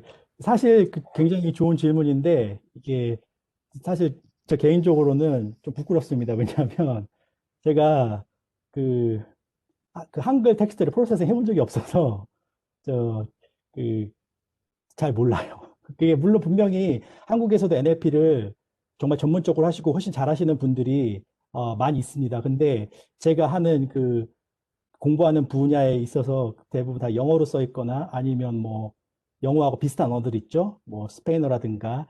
그렇기 때문에 제가 물론 그 한국어가 어떻게 그 인식이 되고 어떻게 프로세싱이 되는지 저 개인적으로 한 번도 해본 적이 없어서 그 좀 많이 부끄럽습니다. 그건 제가 해본 적이 없어서 뭐 어떻게 해야 된다라고 말씀을 드리지 못하겠지만 근데 그냥 예를 들면 중국어도 하는데 뭐 한국어 못 하겠습니까? 뭐 중국어 뭐 NLP 많이 하고 트랜슬레이션도 나오고 하니까 뭐 중국어가 된다면 뭐 그 한국어의 문법을 제대로 이해하고 있는 그 분들께서 그 이렇게 좀 하시면 또될 거라고 제가 모르지만 아마 되고 있을 거예요. 전 분명히 확신합니다. 제가 모른다고 해서 없는 게 아니니까요. 그죠? 분명히 훌륭하신 분들이 하고 있는데 제 연구의 주제상 제가 한글을 그 프로세스를 해본 적이 없어서 그 좀 부끄럽지만 그거는 제가 잘 모르겠습니다. 죄송합니다. 예. 네, 감사합니다, 질문 교수님. 예, 감사합니다. 예. 예, 뭐 저희 수업 시간에 할 텐데, 코 NLPY 뭐 이런 아, 맞습니다. 예. 그런 패키지들이 있어요. 네, 예. 좀 복잡하죠. 한국어 구조가 복잡하니까 뭐 떼내야 될 게 굉장히 많아서 그런 건 아마 저희 수업 시간에 좀 다루지 않을까 그렇게 맞습니다. 생각하고요. 예. 자, 오늘 박백관 교수님 아주 명강의 아유, 감사드리고요. 오늘이 감사하십니다. 사실은 저희 전체 프로그램의 마지막 날입니다. 아, 그런가요? 예, 저희가 월요일부터 시작을 해서 어멘다 멀디 교수님으로부터 시작을 해서 예. 저희가 또 핑 교수님, 예, 예.